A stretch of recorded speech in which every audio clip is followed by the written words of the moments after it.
നമസ്കാരം. എൻ്റെ പേര് തനൂജ. ഞാൻ പടന്നക്കാട് കാർഷിക കോളേജിലെ ഹോർട്ടിക്കൾച്ചർ വിഭാഗത്തിലെ അസിസ്റ്റൻറ്റ് പ്രൊഫസറാണ്. ഇന്ന് നമ്മൾ കൈകാര്യം ചെയ്യുന്ന വിഷയം ശീതീകരണ ശൃംഖല അറിയേണ്ടതല്ല. എൻ്റെ ഒപ്പം ക്ലാസ്സുകൾ കൈകാര്യം ചെയ്യുന്നത് കമ്മ്യൂണിറ്റി സയൻസ് വിഭാഗത്തിലെ assistant professor doctor Krishnasree V. ഈ ശീതീകരണ ശൃംഖല എന്ന് കേൾക്കുമ്പോൾ തന്നെ നമ്മുടെ പഴങ്ങളും പച്ചക്കറികളും വളരെ താഴ്ന്ന താപനിലയിൽ സൂക്ഷിക്കുന്ന സംവിധാനമാണ് ശീതീകരണ ശൃംഖലയിൽ ഉൾപ്പെടുന്നത്. അപ്പോൾ അതിൻ്റെ ആവശ്യകത എന്താണെന്ന് നോക്കാം. ശീതീകരണ ശൃംഖല കൊണ്ട് എന്തുകൊണ്ടാണ് നമ്മൾ ശീതീകരണ ശൃംഖലയിലോട്ട് പോകേണ്ടി വരുന്നതെന്ന് നോക്കാം. നമുക്കറിയാം, പഴവർഗ്ഗത്തിലും പച്ചക്കറി ഉൽപ്പാദനത്തിലും ഇന്ത്യ 2ാം സ്ഥാനത്താണ്.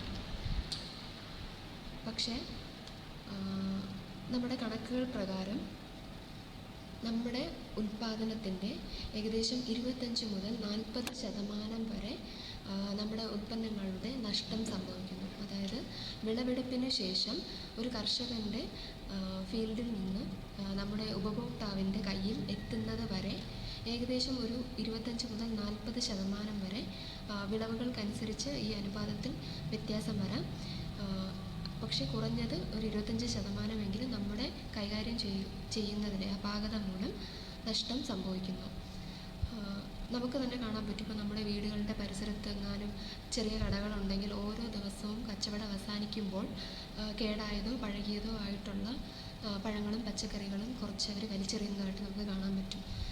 അതുപോലെ തന്നെയാണ് നമ്മൾ വീടുകളിലും വാങ്ങിക്കൊണ്ട് വരുന്ന പച്ചക്കറികളാകട്ടെ. ഏറ്റവും ഇമ്പോർട്ടൻ്റ് ആയിട്ട് നമ്മുടെ തക്കാളി തന്നെ പലതും കേടാകുന്നത് കാരണം നമ്മൾ തന്നെ അത് ഉപയോഗിക്കാൻ പറ്റാത്ത രീതിയിൽ മാറ്റിവെക്കുന്നുണ്ട്. ഈ ഒരു നഷ്ടം നികത്തേണ്ടത് വളരെ അത്യാവശ്യമാണ്. കാരണം നമ്മുടെ ഈ 2ാം സ്ഥാനത്താണെങ്കിലും നമ്മുടെ ആവശ്യത്തിനനുസരിച്ചുള്ള, അതായത് പച്ചക്കറികളും പഴവർഗ്ഗങ്ങളും ഉൽപ്പാദിപ്പിക്കപ്പെടുന്നുണ്ട്. പക്ഷേ എന്നിരുന്നാൽ കൂടി നമുക്ക് ആവശ്യത്തിനത് ലഭ്യമാകുന്നില്ല. കാരണം ഈ 40%-ഓളം നഷ്ടം ഈ വരുന്ന ഈ ഒരു പാതയിൽ, അതായത് ഫീൽഡിൽ നിന്നും നമ്മുടെ കയ്യിലെത്തുന്ന വരെയുള്ള ആ ഒരു സ്റ്റേജിൽ നമുക്ക് നഷ്ടപ്പെട്ടു പോകുന്നതുകൊണ്ട് ഒന്നാലോചിക്കുക. ഇപ്പോൾ നമുക്കൊരു 25 സെൻറ്റ് സ്ഥലമുണ്ട്.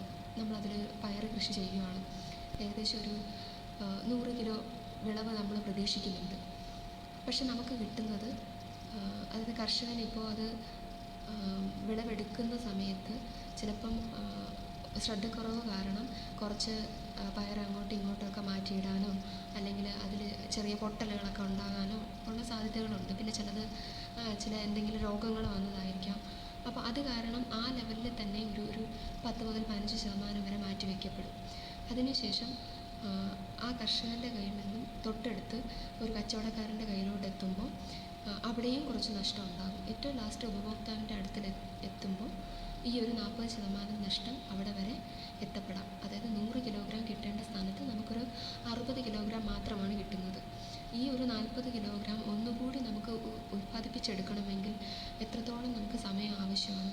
അതിനുപരി നമുക്ക് നമ്മുടെ സാമ്പത്തിക നഷ്ടം ഉണ്ടാകും, നമ്മളെടുക്കുന്ന പച്ചക്കറികളുടെ അളവിൽ നഷ്ടം ഉണ്ടാകും, അവയുടെ ഗുണപരമായ നഷ്ടം ഉണ്ടാകും, പോഷക നഷ്ടവും ഉണ്ടാകും. ഗുണപരമായ നഷ്ടം എന്ന് പറഞ്ഞാൽ നമ്മളൊരു പച്ചക്കറി കടയിൽ പച്ചക്കറി വാങ്ങാൻ പോവുകയാണെങ്കിൽ നമ്മൾ ഏറ്റവും നന്നായിട്ടിരിക്കുന്ന, വളരെ ഫ്രഷായിട്ടിരിക്കുന്ന, ഒരു കേടുപാടും കൂടാത്ത പച്ചക്കറി മാത്രമേ നമ്മൾ എടുക്കുള്ളൂ, അല്ലെങ്കിൽ ഫ്രൂട്ട്സ് മാത്രമേ നമ്മൾ എടുക്കുള്ളൂ. അപ്പം എന്തെങ്കിലും ഒരു ചെറിയ തട്ടോ മുട്ടോ അല്ലെങ്കിൽ ചതവോ ഒക്കെ കാണുകയാണെങ്കിൽ നമ്മളത് എടുക്കുകയില്ല. അപ്പോൾ അതും ഈ ഗുണപരമായ നഷ്ടത്തിൽ വരും. അതുപോലെ എത്രത്തോളം ദിവസം നമ്മുടെ കയ്യിൽ ഈ ഉൽപ്പന്നം വിളവെടുത്തതിന് ശേഷം എത്തിപ്പെടാൻ സമയമെടുക്കുന്നുവോ അത്രത്തോളം ദിവസമുള്ള പോഷക നഷ്ടവും ഈ ഉൽപ്പന്നത്തിൽ ഉണ്ടാകും.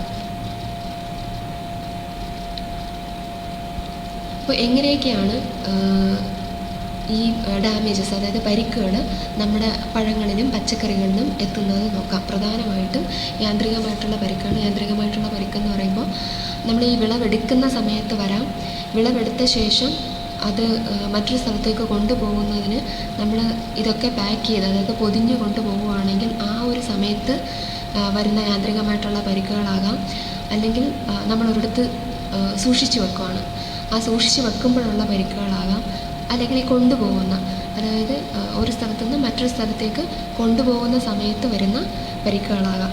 സാധാരണ നമ്മൾ ഈ വിളവെടുക്കുന്ന സമയത്ത് നമ്മൾ അലക്ഷ്യമായിട്ട് വലിച്ചെറിയുന്നതും, പിന്നെ അതുപോലെ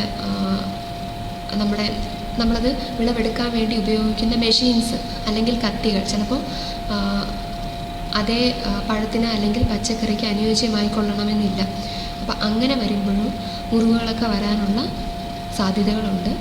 അതുപോലെ നമ്മുടെ ഏറ്റവും കൂടുതൽ ഈ യാന്ത്രിക പരിക്കുകൾ വരുന്നത് വിളവെടുക്കുന്ന സമയത്ത് വരുന്നത് ഈ മണ്ണിനടിയിലുള്ള പച്ചക്കറികൾ, അല്ലെങ്കിൽ ഈ പച്ചക്കറികൾ നമ്മൾ വിളവെടുക്കുന്ന സമയത്താണ്. ഉദാഹരണത്തിന് നമ്മുടെ ഉരുളക്കിഴങ്ങ്, നമ്മുടെ ബീട്രൂട്ട്, റാഡിഷ്, ക്യാരറ്റ്, ഇതുപോലെ മണ്ണിനടിയിൽ കാണപ്പെടുന്ന നമ്മുടെ പച്ചക്കറികൾ വിളവെടുക്കുന്ന സമയത്ത് ഇവയുടെ ആ തൊലിഭാഗത്തോ ഒന്നും ഒരു കോട്ടവും തട്ടാതെ നമുക്കത് വിളവെടുത്ത് സൂക്ഷിക്കേണ്ടതായുണ്ട്. അപ്പോൾ ഈ സമയത്ത് മണ്ണിനടിയിൽ കാണപ്പെടുന്നവ വളരെ ശ്രദ്ധയോടുകൂടി വിളവെടുക്കേണ്ടതാണ്. പിന്നെ അതുപോലെ നമ്മൾ ഇത് കൊണ്ടുപോകുന്ന സമയത്ത് നമ്മൾ അനുയോജ്യമായിട്ടുള്ള പാക്കിംഗ് മെറ്റീരിയലുകളല്ല ഉപയോഗിക്കുന്നതെങ്കിൽ ചിലപ്പോൾ ചിലത് നമ്മൾ തടി കൊണ്ടുള്ള പാക്കിംഗ് മെറ്റീരിയൽസ് ആയിരിക്കും, ചിലത് കാർഡ്ബോർഡ് ബോക്സസ് ആയിരിക്കും. അപ്പോൾ അതിന് നമ്മൾ കണ്ടിട്ടില്ലേ, ചില പഴവർഗ്ഗങ്ങളുടെ ഇടയിൽ ചിലപ്പോൾ വൈക്കോലോ അല്ലെങ്കിൽ പേപ്പർ പീസസോ ഒക്കെ ഇട്ട് അത് കൊണ്ടുവരുന്നത്. അത് യാത്ര ചെയ്യുന്ന സമയത്ത് അങ്ങോട്ടും ഇങ്ങോട്ടും തട്ടി അതിൻ്റെ തൊലിപ്പുറത്തൊന്നും കൂടുതൽ ഡാമേജ് ഉണ്ടാകാതിരിക്കാൻ വേണ്ടിയിട്ടാണ് അങ്ങനെ ചെയ്യുന്നത്. അപ്പോൾ അങ്ങനെയുള്ള കുഷനി മെറ്റീരിയൽസ് നമുക്ക് ഇടാണ്ട് വന്നാലോ ഈ പറയുന്ന പോലുള്ള ചതവുകളും പൊട്ടലുകളും ഒക്കെ നമ്മുടെ പച്ചക്കറികളിലും പഴവർഗ്ഗങ്ങളിലും കാണാറുണ്ട്. അതുപോലെ തന്നെ ഇത് സൂക്ഷിക്കുന്ന സമയത്ത്, അതായത് നമുക്കിപ്പോൾ കുറച്ച് കയറ്റുമതി ചെയ്യാനാണ്, നമ്മൾ ഈ ഉൽപ്പാദിപ്പിക്കപ്പെടുന്ന ഉൽപ്പന്നം കയറ്റുമതി ചെയ്യാനാണ് ഉദ്ദേശിക്കുന്നതെങ്കിൽ ചിലപ്പോൾ കുറച്ച് നാളത്തേക്ക് നമുക്ക് എവിടെയെങ്കിലും സൂക്ഷിച്ച് വെക്കേണ്ടി വരും. കയറ്റുമതിക്കല്ലെങ്കിൽ കൂടിയും ചിലപ്പം ഒരുപാട് ഉൽപ്പാദിപ്പിച്ചു, നമ്മുടെ ഒരു ഉൽപ്പന്നം ഒരുപാട് നമുക്ക് വിപണിയിൽ അവൈലബിൾ ആണ് എങ്കിൽ അതേസമയം അത് വിറ്റ് പോയിക്കൊള്ളണമെന്നില്ല. അപ്പോൾ കുറച്ച് നാളത്തേക്ക് ആ പഴങ്ങളും പച്ചക്കറികളും നമുക്ക് സൂക്ഷിച്ച് വെക്കേണ്ടി വരും. അപ്പോൾ ആ സമയത്ത് നമ്മളിപ്പോൾ അലക്ഷ്യമായിട്ട് കൈകാര്യം ചെയ്യുന്നത് കാരണം ഈ യാന്ത്രികമായിട്ടുള്ള പരിക്ക് നമ്മുടെ പഴങ്ങൾക്കും പച്ചക്കറികൾക്കും വരാം.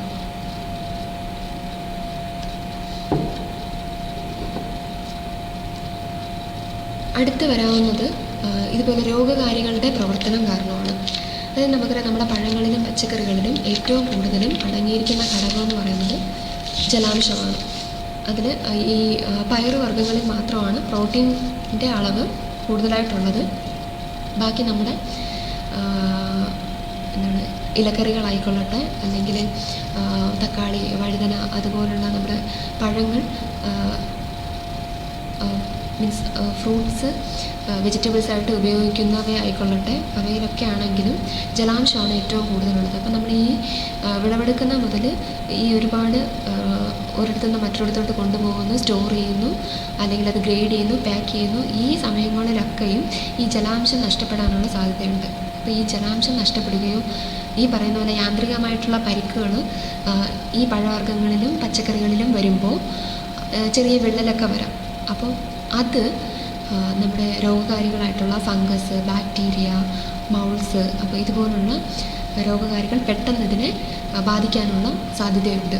അപ്പോൾ ഈ യാന്ത്രികമായിട്ടുള്ള പരിക്ക് കുറച്ചാൽ തന്നെ ഈ രോഗകാരികളുടെ പ്രവർത്തനം താരതമ്യേന നമുക്ക് കുറയ്ക്കാൻ പറ്റും. അതല്ല, നമ്മളിപ്പോൾ വിളവെടുക്കുന്ന സമയത്തും ചിലപ്പോൾ ചില രോഗകാരികൾ കടന്നുകൂടാം. അതായത് ഇപ്പോൾ നമ്മൾ വിളവെടുത്തതിന് ശേഷം നമ്മൾ പലതും ഞാൻ പറഞ്ഞു, മണ്ണിനടിയിൽ കാണപ്പെടുന്നവ, അവ നമ്മൾ ശേഖരിക്കുന്ന സമയത്ത് നന്നായിട്ട് മണ്ണ് മാറ്റിയിട്ടില്ല എന്നുണ്ടെങ്കിൽ പല രോഗകാരികളും ചിലപ്പോൾ ഈ മണ്ണിനോട് ചേർന്നാണ് കാണപ്പെടുന്നത്. അത് സ്വാഭാവികമായിട്ടും നമ്മുടെ ആ വിളയോട് ചിലപ്പോൾ ചേർന്നിരിക്കാം. അപ്പോൾ അത് നന്നായിട്ട് കഴുകി വൃത്തിയാക്കിയില്ല എന്നുണ്ടെങ്കിൽ ഇത് ജലാംശം കുറയുന്നതനുസരിച്ചോ വിള്ളലുകൾ വരുന്നതനുസരിച്ചോ ഈ രോഗകാരികൾ പ്രവർത്തിച്ച് നമ്മുടെ ഉൽപ്പന്നം കേടായി പോകാൻ സാധ്യതയുണ്ട്. അതുപോലെ ഒന്നാണ് നമ്മൾ വിളവെടുക്കാൻ ഉപയോഗിക്കുന്ന മെഷീനറികളും മറ്റു ഉപകരണങ്ങളും ഇപ്പോൾ കത്തികളായിക്കൊള്ളട്ടെ അല്ലെങ്കിൽ ഇപ്പോൾ മൺവെട്ടിയോ ഇതൊക്കെ ആണെങ്കിലും നന്നായിട്ട് കഴുകി ഉപയോഗിച്ചില്ല എന്നുണ്ടെങ്കിൽ ഇവയും ഈ രോഗകാരികൾ നമ്മുടെ ഉൽപ്പന്നങ്ങളെ ബാധിക്കാനുള്ളൊരു കാര്യമാണ്. അതുപോലെ തന്നെ കുറച്ച് നാൾ നമ്മളിപ്പോൾ സ്റ്റോർ ചെയ്ത് വെക്കുന്ന കാര്യം പറഞ്ഞു. ആ സമയത്തും നമ്മൾ നല്ലവണ്ണം ശ്രദ്ധിച്ചില്ല അല്ലെങ്കിൽ നല്ലവണ്ണം അതിനുള്ള ആ സ്റ്റോറേജ് റൂമിൽ എന്തെങ്കിലും പ്രശ്നങ്ങളുണ്ടെങ്കിലോ ഇതുപോലുള്ള രോഗകാരികൾ പെട്ടെന്ന് പ്രവർത്തിച്ച് നമ്മുടെ ഉൽപ്പന്നം കേടായി പോകാനുള്ള സാധ്യതയുണ്ട്. ഇപ്പോൾ പല ഉൽപ്പന്നങ്ങളും നമുക്കറിയാം, നമ്മൾ ബോട്ടിലും ക്യാനിലൊക്കെ വെച്ച് ക്യാൻഡ് ഫുഡ് പ്രോഡക്റ്റ്സ് ആയിട്ട് നമുക്ക് കിട്ടുന്നുണ്ട്. അതായത് ചില പ്രത്യേക താപനിലയിലും റിലേറ്റീവ് ഹ്യൂമിഡിറ്റിയിലൊക്കെ സൂക്ഷിക്കുന്ന ഉൽപ്പന്നങ്ങൾ പാക്കിങ്ങിൻ്റെ എന്തെങ്കിലും പ്രശ്നം കൊണ്ട് കേടായി പോകാം. അപ്പം ഇതും ഈ രോഗകാരികൾ പെട്ടെന്ന് വരാനുള്ള സാധ്യത കൂട്ടുന്നു. ഇനി ചില പാരിസ്ഥിതിക ഘടകങ്ങൾ കാരണവും ഇതുപോലുള്ള ഡാമേജസ് നമ്മുടെ പഴങ്ങളിലും പച്ചക്കറികളിലും വരാം. അതിൽ ഏറ്റവും ഇമ്പോർട്ടൻ്റ് ആണ് താപനില, പിന്നെ ആപേക്ഷിക ആർദ്രത, പിന്നെ വാതക ഘടന. ഇപ്പോൾ താപനിലയുടെ കേസ് എടുക്കുകയാണെങ്കിൽ നമുക്കറിയാം, പല പഴങ്ങളും പച്ചക്കറികളും അതിൻ്റെ സൂക്ഷിപ്പ് കാലാവധി ഏറ്റവും കൂടുതൽ കാലം നിലനിർത്താൻ പറ്റുന്നത് 0 ഡിഗ്രി സെൽഷ്യസിലാണ്. അപ്പോൾ ഈ 0 ഡിഗ്രി സെൽഷ്യസിൽ നിന്നും എത്രത്തോളം മാറുന്നുവോ അത്രത്തോളം 2-3 മടങ്ങ് ഇവ നശിച്ചു പോകാനുള്ള സാധ്യതയും കൂടുന്നുണ്ട്. അപ്പോൾ നമ്മുടെ ഓരോ വിളവിനനുസരിച്ചും ഈ 0 ഡിഗ്രി സെൽഷ്യസ് എന്നുള്ളത് അങ്ങോട്ടോ ഇങ്ങോട്ടോ ഒക്കെ മാറ്റം വരാം. സാധാരണ പക്ഷേ ഈ 0 ഡിഗ്രി സെൽഷ്യസോ അതിന് താഴെയോ നമുക്ക് സൂക്ഷിച്ചാൽ സൂക്ഷിപ്പ് കാലാവധി കൂടുതൽ കാലം നിലനിർത്താൻ പറ്റും. പിന്നെയുള്ളത് ആപേക്ഷിക ആർദ്രത. ഈ ആപേക്ഷിക ആർദ്രത നമ്മൾ ഇത് സൂക്ഷിച്ചു വച്ചിരിക്കുന്ന സ്ഥലത്ത് കൂടുതലാണെങ്കിലും ഇത് ഈ നേരത്തെ പറഞ്ഞ പോലെ രോഗകാരികളെ പെട്ടെന്ന് ആകർഷിക്കുവാനും നമ്മുടെ ഉൽപ്പന്നങ്ങൾ പെട്ടെന്ന് കേടാകാനും സാധ്യതയുണ്ട്. അടുത്ത ഇമ്പോർട്ടൻ്റ് ഘടകമാണ് വാതക ഘടന എന്ന് പറയുന്നത്. വാതക ഘടനയും വാതകങ്ങളുടെ അനുപാതത്തിലുള്ള വ്യത്യാസവും നമ്മുടെ ഉൽപ്പന്നങ്ങൾ പെട്ടെന്ന് കേടായി പോകുന്നത് ആക്കം കൂട്ടുന്നു. അത് നോക്കാം. നമ്മളിപ്പോൾ ഞാൻ നേരത്തെ പറഞ്ഞു, നമ്മുടെ ഉൽപ്പന്നം ചില പാക്കിംഗ് മെറ്റീരിയൽസ് വഴി നമുക്ക് പാക്ക് ചെയ്ത് ഒരു സ്ഥലത്തു നിന്ന് മറ്റൊരു സ്ഥലത്തോട്ട് കൊണ്ടുപോകാം. ഈ കൊണ്ടുപോകുന്ന സമയത്ത് നേരത്തെ പറഞ്ഞ പോലെ നമ്മുടെ ജലാംശം നഷ്ടപ്പെടാനുള്ള സാധ്യതയുണ്ട്. ഈ നഷ്ടപ്പെടുന്ന അനുസരിച്ച് നമ്മുടെ ഉൽപ്പന്നത്തിൻ്റെ ഗുണമേന്മയും നഷ്ടപ്പെടും, അതുപോലെ തന്നെ അതിൻ്റെ വെയിറ്റും കുറയും, അതുപോലെ നശിക്കാനുള്ള സാധ്യതയും കൂടുതലുണ്ട്. അപ്പോൾ നമ്മൾ ഈ പാക്ക് ചെയ്യുന്ന മെറ്റീരിയലിൻ്റെ അകത്ത് ഒരു പ്രത്യേക കാലാവസ്ഥയാണെങ്കിൽ, അതായത് കൂടുതൽ കാർബൺ ഡൈ ഓക്സൈഡിൻ്റെ അളവും കുറവ് ഓക്സിജൻ്റെ അളവും ആണെങ്കിൽ അത്തരം ഉൽപ്പന്നങ്ങൾ കുറച്ച് കൂടുതൽ കാലം നിലനിൽക്കും. അതായത് ഓക്സിജൻ്റെ അളവ് നമ്മൾ കുറച്ച് ക്രമീകരിച്ച് അത് പാക്ക് ചെയ്ത് സൂക്ഷിച്ചു കൊണ്ട് പോവുകയാണെങ്കിൽ നമുക്കത് കൂടുതൽ കാലം സൂക്ഷിച്ച് വെക്കാൻ പറ്റും. ഓക്സിജൻ അളവ് കൂടുന്നതനുസരിച്ച് നമ്മുടെ ഈ ഉൽപ്പന്നങ്ങളിൽ തന്നെ വാതകങ്ങളുടെ കൈമാറ്റം അങ്ങോട്ടും ഇങ്ങോട്ടും നടക്കുകയും അത് തന്നെ ചില നമ്മുടെ ഉൽപ്പന്നങ്ങൾക്കുള്ളിൽ തന്നെ ചില മാറ്റങ്ങൾ വരികയും പെട്ടെന്നത് നശിച്ചു പോകാനുള്ള സാധ്യതയുണ്ട്. പക്ഷേ ഈ പാക്കിംഗ് മെറ്റീരിയൽസിൻ്റെ, അതായത് ഇപ്പോൾ മോഡിഫൈഡ് അല്ലെങ്കിൽ കൺട്രോൾഡ് അറ്റ്മോസ്ഫിയറിക് സ്റ്റോറേജ് എന്ന് പറയും. അപ്പോൾ അങ്ങനെയുള്ള ഒരു അന്തരീക്ഷത്തിൽ അല്ലെങ്കിൽ അങ്ങനെ ഒരു പാക്കിംഗ് മെറ്റീരിയൽ ഉപയോഗിച്ച് കാർബൺ ഡൈ ഓക്സൈഡിൻ്റെയും ഓക്സിജൻ്റെയും അനുപാതം ക്രമീകരിച്ച് നമ്മൾ സൂക്ഷിക്കുകയാണെങ്കിൽ ഒരുപാട് കാലം നമുക്ക് നമ്മുടെ പഴങ്ങളും പച്ചക്കറികളും കേടുകൂടാതെ സൂക്ഷിക്കാൻ പറ്റും. ഇനി നേരത്തെ പറഞ്ഞത് നമ്മൾ ഇത്രയും ഇമ്പോർട്ടൻ്റ് ആയിട്ടുള്ള ഘടകങ്ങളായിരുന്നു.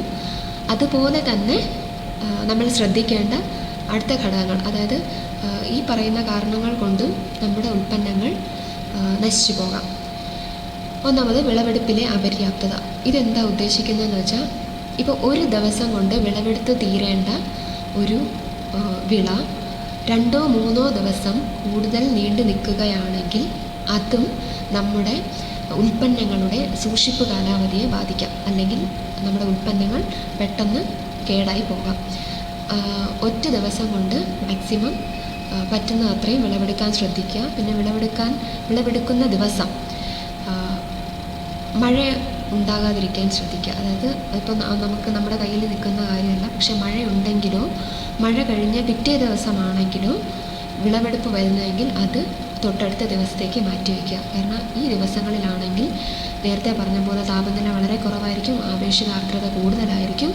അത് സ്വാഭാവികമായിട്ടും രോഗകാരികളെ ആകർഷിക്കുകയും പെട്ടെന്ന് തന്നെ നമ്മുടെ ഉൽപ്പന്നത്തിന് കേടുവരികയും ചെയ്യും.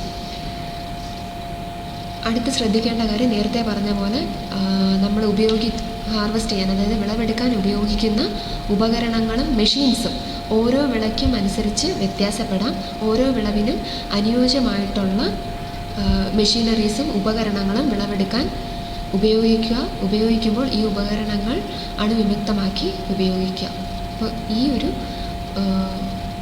പാറ്റേൺ നമ്മൾ കൊണ്ടുപോകുകയാണെങ്കിൽ ആ ഒരു സ്റ്റേജിൽ, അതായത് വിളവെടുക്കുന്ന സമയത്തും അതിന് കുറച്ച് 2-3 ദിവസം അടുപ്പിച്ചുള്ള ഈ ഒരു നഷ്ടം നമുക്ക് നികത്താൻ പറ്റും.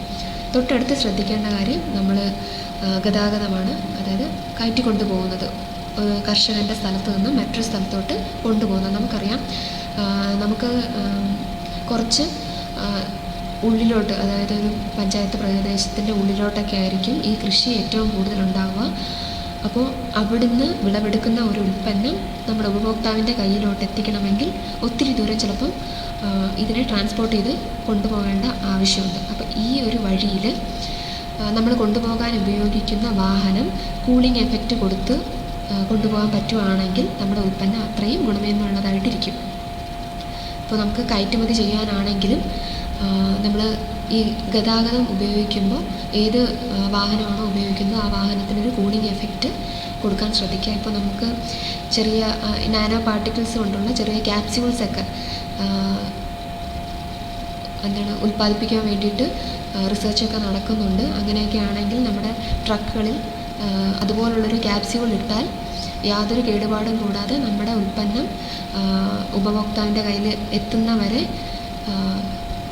കേടില്ലാണ്ടിരിക്കും എന്നാണ് പറയുന്നത്. പക്ഷേ ആ റിസർച്ച് വർക്കുകളൊക്കെ നടന്നുകൊണ്ടിരിക്കുന്നതേ ഉള്ളൂ. നമുക്കിപ്പോൾ ചെയ്യാൻ പറ്റുന്ന ചെറിയ എന്തെങ്കിലും റെഫ്രിജറേറ്റഡ് കണ്ടീഷനോ ഐസോ അങ്ങനെ എന്തെങ്കിലും വെച്ചിട്ട് പറ്റുന്ന തരത്തിൽ നമ്മുടെ ഉൽപ്പന്നങ്ങൾ ഒരു ചെറിയ കൂളിംഗ് എഫക്റ്റ് കൊടുത്ത് കൊണ്ടുപോകാൻ ശ്രമിക്കാം.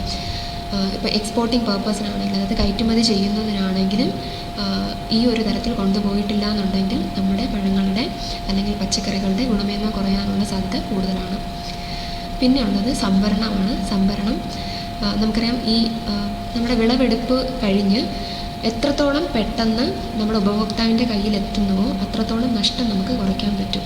പക്ഷെ അതല്ല എന്നുണ്ടെങ്കിൽ ഒരിടത്തുനിന്ന് ഇപ്പോൾ നമുക്കറിയാം, ചില കാലാവസ്ഥയിൽ മാത്രമേ ചില പച്ചക്കറികൾ വളരുള്ളൂ. ഇപ്പോൾ നമ്മുടെ ഇടുക്കി, വയനാട് പ്രദേശങ്ങളിൽ വളർന്ന പച്ചക്കറികളൊന്നും നമ്മുടെ തിരുവനന്തപുരത്തോ കൊല്ലത്തോ വളർന്നു കൊള്ളണമെന്നില്ല. അപ്പോൾ ഈ ഇടുക്കിയിൽ നിന്നും വയനാടിൽ നിന്നും ഒക്കെ ഉൽപ്പാദിപ്പിച്ച പഴങ്ങളും പച്ചക്കറികളും ഇത്രയും ദൂരം എത്തണമെങ്കിൽ ഇടയിൽ ഒരു സ്ഥലത്ത് ചിലപ്പോൾ നമ്മൾ കുറച്ച് നേരം സംഭരിച്ച് വയ്ക്കേണ്ടതായിട്ട് വരും. അപ്പോൾ ആ സംഭരിച്ച് വയ്ക്കുന്ന സമയത്തും കുറച്ച് കോൾഡ് സ്റ്റോറേജ് ഫെസിലിറ്റീസ്, അതായത് ഈ ശീതീകരണ സംഭരണികൾ പോലുള്ളവ അല്ലെങ്കിൽ ശീതീകരണ ശൃംഖല ഈ സ്ഥലത്ത് നമുക്ക് പ്രയോജനപ്പെടുത്താം. അടുത്ത് ശ്രദ്ധിക്കേണ്ട കാര്യമാണ് വിപണന സൗകര്യങ്ങൾ. ഈ പറയുന്ന പോലെ വിളവെടുത്ത് കഴിഞ്ഞ് ഏറ്റവും പെട്ടെന്ന് നമുക്ക് വിപണനം ചെയ്യാൻ കഴിഞ്ഞാൽ അത്രയും നഷ്ടം നമുക്ക് കുറയ്ക്കുവാൻ പറ്റും. തൊട്ടടുത്ത ഔട്ട്ലെറ്റ് മാർക്കറ്റിലോ ഒക്കെ നമ്മൾ കൊടുക്കാൻ ശ്രദ്ധിക്കുക. വിപണന മേഖലകളിൽ അല്ലെങ്കിൽ വിപണന ശൃംഖലകളിലും ഈ പറയുന്ന പോലെ കുറച്ച് കോൾഡ് സ്റ്റോറേജ് സിസ്റ്റംസൊക്കെ നമ്മൾ കൊണ്ടുവന്നാൽ അത്രത്തോളം കേടുപാടുകൾ നമുക്ക് കുറയ്ക്കാൻ കഴിയും. വിളവെടുപ്പിന് ശേഷമുള്ള നഷ്ടനിയന്ത്രണം നമുക്ക് എങ്ങനെ വെക്കാമെന്നാണ്. ഒന്ന് സാംസ്കാരിക പ്രവർത്തനങ്ങളെന്ന് പറയുമ്പോൾ അത് ഉദ്ദേശിക്കുന്നത്, നമ്മളിപ്പോൾ വിളവെടുക്കുന്നതിന് മുമ്പ് കർഷകൻ ഒന്ന് ശ്രദ്ധിച്ചാൽ ഏകദേശം ഈ സൂക്ഷിപ്പ് കാലാവധിയും നമ്മുടെ ഉൽപ്പന്നങ്ങളുടെ ഗുണമേന്മയും കുറച്ച് കൂട്ടാൻ പറ്റും. നമ്മൾ കൃഷി ചെയ്യുന്ന സമയത്ത് തന്നെ കർഷകരോട് കറക്റ്റ് അളവിൽ വളമിടാനും അതാത് സമയത്ത് നനയ്ക്കാനും ഒക്കെ പറയാറുണ്ട്. അതിൻ്റെ ഒരു കാരണം നമ്മുടെ ഉൽപ്പന്നം അത്രയധികം ഗുണമേന്മയോടുകൂടി നമുക്ക് കിട്ടാനാണ്. ഗുണമേന്മയുള്ള ഉൽപ്പന്നമാണെങ്കിൽ കുറച്ച് നാൾ കൂടുതൽ നമുക്കത് സൂക്ഷിച്ച് വെക്കാനും പറ്റും. ഇപ്പോൾ നമ്മൾ പഴവർഗ്ഗങ്ങളൊക്കെ ആണെങ്കിൽ ആ തോട്ടത്തിൽ പഴവർഗ്ഗങ്ങൾ വളർന്നു വരുന്ന സമയത്ത് ഇടയ്ക്ക് നനവ് കൊടുക്കുന്നത് നല്ല ഗുണമേന്മയുള്ള പഴങ്ങൾ ഉൽപ്പാദിപ്പിച്ച് കിട്ടാൻ കാരണമാകും. അപ്പോൾ അത് കാരണം നമുക്ക് ആ ഉൽപ്പന്നം വിളവെടുത്തിരുന്നാലും കുറച്ച് കൂടുതൽ കാലം സൂക്ഷിച്ച് വെക്കാൻ പറ്റും. പച്ചക്കറികളുടെ കാര്യങ്ങളിലാണെങ്കിൽ ഇപ്പം നമ്മൾ മണ്ണിനടിയിൽ കാണപ്പെടുന്നതും പിന്നെ നമ്മുടെ ഉള്ളി പോലുള്ള, അതായത് ഈ സ്കെയിൽസ് നമ്മൾ ഉപയോഗിക്കുന്ന വിളകളിലും ഈ പറയുന്ന പോലെ ക്രമമായിട്ട് അതാത് സമയത്ത് നമ്മൾ നനവ് കൊടുക്കേണ്ടതാണ്, അല്ലെങ്കിൽ ജലസേചനം നടത്തേണ്ടതാണ്. അങ്ങനെ ചെയ്തു വന്നാൽ ഗുണമേന്മയുള്ള ഉൽപ്പന്നം നമുക്ക് കിട്ടും. ഇനി വിളവെടുക്കുന്നതിന് മുമ്പ് ചില വിളകളിൽ നമ്മൾ ജലസേചനം ചെറുതായിട്ടൊന്ന് നിർത്തി വയ്ക്കേണ്ടി വരും. ഈ ഉള്ളിയുടെയും വെളുത്തുള്ളിയുടെയൊക്കെ കേസസിലാണെങ്കിൽ നമ്മൾ വിളവെടുക്കാൻ ഉദ്ദേശിക്കുന്നതിന് ഒരു 3 ആഴ്ച മുന്നേ തന്നെ അവയ്ക്ക് നൽകുന്ന ജലസേചനം നിർത്തിവെക്കുക. അതിനുശേഷം നമ്മൾ വിളവെടുപ്പ് നടത്തുക. അപ്പോൾ ഇങ്ങനെ ചെയ്യുന്നത് കാരണം കുറച്ച് കൂടുതൽ കാലം ഈ ഉൽപ്പന്നങ്ങൾ നമുക്ക് സൂക്ഷിച്ച് വെക്കാൻ പറ്റും. അതുപോലെ നമ്മൾ കൃഷി ചെയ്യുന്ന സമയത്ത് ഒരുപാട് നൈട്രജൻ വളങ്ങൾ കൊടുക്കുകയാണെങ്കിൽ അത് നമ്മുടെ ഉൽപ്പന്നങ്ങളുടെ ഗുണമേന്മയെ കുറയ്ക്കും. അതേസമയം ക്രമാനുഗതമായിട്ട് പൊട്ടാസ്യം ഫെർട്ടിലൈസേഴ്സ് കൊടുക്കുകയാണെങ്കിൽ അത് ഉൽപ്പന്നത്തിൻ്റെ ഗുണമേന്മയെ കൂട്ടുന്ന തരത്തിലാണ്. അതുപോലെ അതാത് സമയത്ത് ഓരോ നമ്മൾ കൊമ്പ് കോതി കൊടുക്കലും, ഇപ്പോൾ പഴവർഗ്ഗങ്ങളാണ്, വലിയ മരങ്ങളാണെങ്കിൽ കൊമ്പ് കോതേണ്ട സമയത്ത് ക്രമാനുഗതമായിട്ട് കൊമ്പ് കോതി കൊടുക്കുക. എന്നാൽ മാത്രമേ ആവശ്യത്തിന് വെളിച്ചമൊക്കെ നമ്മുടെ ചെടികൾക്ക് കിട്ടുകയുള്ളൂ. അതും നമ്മുടെ ഉൽപ്പന്നങ്ങളുടെ ഗുണമേന്മയെ സഹായിക്കുന്നതാണ്. അതുപോലെ പച്ചക്കറികളിൽ നമ്മൾ മൾച്ചിങ് പറയും. മൾച്ചിങ് എന്തെങ്കിലും പ്ലാസ്റ്റിക് കൊണ്ടോ അല്ലെങ്കിൽ നമ്മുടെ കരിയില കൊണ്ടോ ഒക്കെ ഉള്ള മൾച്ചിങ് കൊടുത്തിരുന്നാൽ അത്രയും ഗുണമേന്മ നമ്മുടെ ഉൽപ്പന്നത്തിന് കിട്ടും. പിന്നെ അതുപോലെ തക്കാളി പോലുള്ള നമ്മുടെ പച്ചക്കറികളാണെങ്കിൽ താങ്ങ് കൊടുക്കേണ്ട സമയത്ത് ക്രമാനുഗതമായിട്ട് താങ്ങ് കൊടുക്കുക. കാരണം ഈ താങ്ങ് കൊടുത്തില്ല എന്നുണ്ടെങ്കിൽ നമ്മുടെ പ്രൊഡ്യൂസ് നിലത്ത്, അതായത് നമ്മുടെ മണ്ണുമായിട്ട് കോണ്ടാക്റ്റ് വരികയും മണ്ണിലുള്ള രോഗകാരികൾ പെട്ടെന്ന് നമ്മുടെ ഉൽപ്പന്നത്തിനെ ആക്രമിക്കുകയും ചെയ്യും. അപ്പോൾ അത് ഒഴിവാക്കാൻ വേണ്ടിയിട്ട് താങ്ങ് കൊടുക്കേണ്ട വിളകളിൽ അതാത് സമയത്ത് താങ്ങ് കൊടുക്കുക. പിന്നെ അടുത്ത് വിളവെടുപ്പ് സമയത്ത് ഞാൻ പറഞ്ഞു, വിളവെടുക്കുന്നത് നല്ല വെയിലുള്ള ചൂടുള്ള സമയമാണെങ്കിൽ അത് ഒഴിവാക്കുക. അതിരാവിലെയോ അല്ലെങ്കിൽ കുറച്ച് വൈകുന്നേര സമയങ്ങളിലോ വിളവെടുക്കാൻ ശ്രദ്ധിക്കുക. വലിയ ചൂടുള്ള സമയം വിളവെടുക്കുന്നതിന് ഒഴിവാക്കുക. കാരണം ആ ചൂടുള്ള സമയമാണെങ്കിൽ നമ്മുടെ ഉൽപ്പന്നങ്ങളിൽ ഓൾറെഡി നമ്മുടെ വയലുകളിൽ നിൽക്കുന്ന സമയത്ത് കുറച്ച് ചൂട് കാണും. അപ്പോൾ ആ ചൂട് കാരണം തന്നെ അതിനുള്ള ജലാംശം പെട്ടെന്ന് തന്നെ പോകാനും, ഇപ്പോൾ ഇലക്കറികളൊക്കെ ആണെങ്കിൽ പെട്ടെന്നത് വാടാനുള്ള ചാൻസ് ഉണ്ട്. അപ്പോൾ ഇങ്ങനൊന്ന് വാടിക്കഴിഞ്ഞാൽ പിന്നെ അത് നേരെ ആക്കാമെന്ന് പറയുന്നത് കുറച്ച് ബുദ്ധിമുട്ടാണ്. അതുകൊണ്ട് ചൂട് കുറഞ്ഞ സമയങ്ങളിൽ വിളവെടുപ്പ് നടത്താം. പിന്നെ പാക്കിംഗ് ഹൗസ് എന്ന ആശയം ഈ പറയുന്ന പോലെ നമ്മൾ വിളവെടുത്ത ശേഷം മറ്റൊരു സ്ഥലത്തോട്ട് എത്തിക്കുന്നത് വരെ, ഇപ്പോൾ വിളവെടുക്കുന്ന സമയത്ത് പലതരത്തിലുള്ള പച്ചക്കറികളും പഴവർഗ്ഗങ്ങളും ആയിരിക്കുമല്ലോ. ഇപ്പോൾ ഈ പറയുന്ന പോലെ മണ്ണിനടിയിൽ വളരുന്നതാണെങ്കിൽ അതിന് നമുക്ക് മണ്ണൊക്കെ മാറ്റി ചിലപ്പം ചില വേര് പോർഷൻ കാണും. അപ്പോൾ അതൊക്കെ ഒന്ന് മാറ്റി അതിന് കറക്റ്റായിട്ട് ഒന്ന് കഴുകി കുറച്ച് ചിലതിലാണെങ്കിൽ ഈ പറയുന്ന ട്രിമ്മിങ് പോലുള്ള ഓപ്പറേഷൻസൊക്കെ ഒന്ന് ചെയ്ത് അതിന് കറക്റ്റായിട്ട് പാക്ക് ചെയ്ത് കൊണ്ടുപോകേണ്ടതുണ്ട്. പിന്നെ ഗ്രേഡ് ചെയ്യേണ്ടതുണ്ട്. അതായത് ഓരോന്നിൻ്റെ സൈസ് അനുസരിച്ച് നമുക്ക് ഗ്രേഡ് ചെയ്ത് വെക്കാം. അപ്പോൾ ഇതിനൊക്കെ പാക്കിംഗ് ഹൗസ് ഒരു ഒഴിച്ചുകൂടാനാവാത്തൊരു ഘടകമാണ്. ഒരു പാക്കിംഗ് ഹൗസ് നമുക്കുണ്ടെങ്കിൽ വിളവെടുക്കുന്ന സ്ഥലത്ത് നിന്നും വളരെ സുരക്ഷിതമായിട്ട് നമുക്ക് ഈ പാക്ക് ഹൗസിൽ എത്തിക്കാൻ പറ്റും. ഈ പറയുന്ന പോലെ നന്നായിട്ട് കഴുകാനും ഗ്രേഡ് ചെയ്യാനും, പിന്നെ ഇപ്പോൾ വാക്സിൻ പോലുള്ള എന്തെങ്കിലും ചെയ്യാനാണെങ്കിൽ, അതായത് നമുക്കറിയാം ആപ്പിളിലൊക്കെ ആണെങ്കിൽ അത് കൂടുതൽ ഡാമേജ് വരാതിരിക്കാൻ വേണ്ടിയിട്ട് എഡിബിളായിട്ടുള്ള, അതായത് നമുക്ക് കഴിച്ചാലും പ്രശ്നമൊന്നും ഇല്ലാത്ത വസ്തുക്കൾ ഉപയോഗിച്ചിട്ട് വാക്സിൻ ചെയ്യാറുണ്ട്. അപ്പോൾ അങ്ങനെയൊക്കെയുള്ള പ്രക്രിയകൾ ചെയ്യണമെങ്കിലും പാക്കിംഗ് ഹൗസ് വളരെ നല്ലൊരു സംവിധാനമാണ്. പിന്നെ പുതിയ പാക്കേജിങ് മെറ്റീരിയൽസ്, നേരത്തെ ഞാൻ പറഞ്ഞു നമ്മുടെ ഓക്സിജൻ്റെ, കാർബൺ ഡൈ ഓക്സൈഡിൻ്റെ ഒക്കെ അളവ് ക്രമാനുഗതമായിട്ട് നിലനിർത്താൻ വേണ്ടിയിട്ട് ചില പാക്കേജിങ് മെറ്റീരിയൽസിന് കഴിവുണ്ട്. അപ്പോൾ ഓരോ പഴത്തിനും പച്ചക്കറിക്കും അനുസരിച്ചുള്ള പാക്കേജിങ് മെറ്റീരിയൽസ് ഉപയോഗിക്കുന്ന കാരണം നമുക്ക് ഈ നഷ്ടം നിയന്ത്രിക്കാൻ പറ്റും. ഇപ്പം നമുക്കറിയാം, നമ്മളിപ്പോൾ തക്കാളിയൊക്കെ കൊണ്ടുപോവുകയാണെങ്കിൽ ചെറിയ തടിയിലുള്ള ബോക്സസ് ആയിരിക്കും, വുഡൻ ബോക്സസ് ആയിരിക്കും നമ്മൾ യൂസ് ചെയ്യുന്നത്. എന്നാൽ ചിലതിൽ കാർഡ്ബോർഡ് ബോക്സസ് ആയിരിക്കും, ചിലതിൽ പക്ഷേ പ്ലാസ്റ്റിക് ആയിരിക്കും യൂസ് ചെയ്യുന്നത്, റാപ്പ് ചെയ്ത് യൂസ് ചെയ്യുന്നത്. അപ്പോൾ ഏതാണോ വിളവ് അതനുസരിച്ചുള്ള പാക്കേജിങ് മെറ്റീരിയൽസ് തിരഞ്ഞെടുക്കുക. വിപണന സൗകര്യങ്ങൾ ഈ പറയുന്ന പോലെ നമ്മുടെ വിളവെടുക്കുന്ന സ്ഥലത്തിന് തൊട്ടടുത്ത് വിപണന സൗകര്യം ഉണ്ടെങ്കിൽ അത് ഏറ്റവും അധികം ചെയ്യുക. അല്ലെങ്കിൽ ഈ വിപണന സൗകര്യങ്ങളിൽ നമ്മൾ ഈ പറയുന്ന പോലെ എന്തെങ്കിലും കൂളിംഗ് എഫക്റ്റ് കിട്ടുന്ന തരത്തിലുള്ള റെഫ്രിജറേഷനോ അങ്ങനെ എന്തെങ്കിലും സൗകര്യങ്ങൾ പ്രൊവൈഡ് ചെയ്തിരിക്കുക.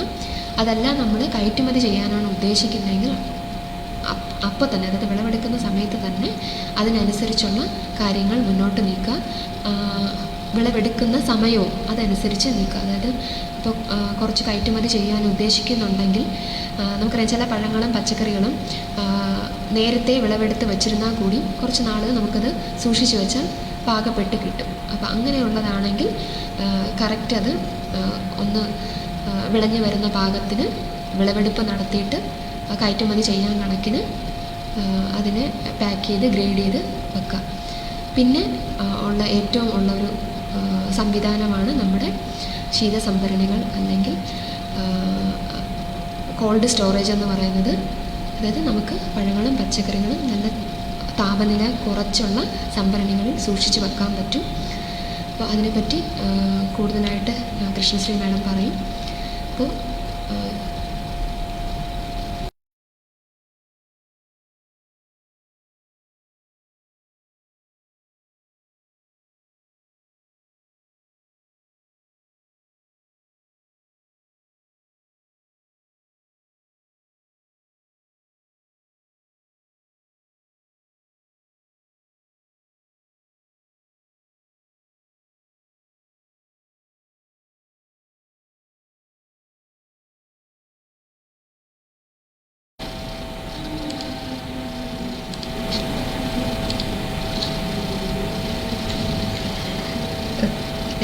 നേരത്തെ തനുജ മാഡം നമുക്ക് ഡീറ്റെയിൽഡായിട്ട് പറഞ്ഞു തന്നു എന്തൊക്കെയാണ് ഇപ്പോഴത്തെ കറണ്ട് നമ്മുടെ പോസ്റ്റ് ഹാർവെസ്റ്റ് മാനേജ്മെൻറ്റിൽ വരുന്ന അപാകതകൾ എന്തൊക്കെയാണ്, എത്രത്തോളമാണ് നമ്മുടെ വേസ്റ്റേജ് എന്നുള്ളതൊക്കെ.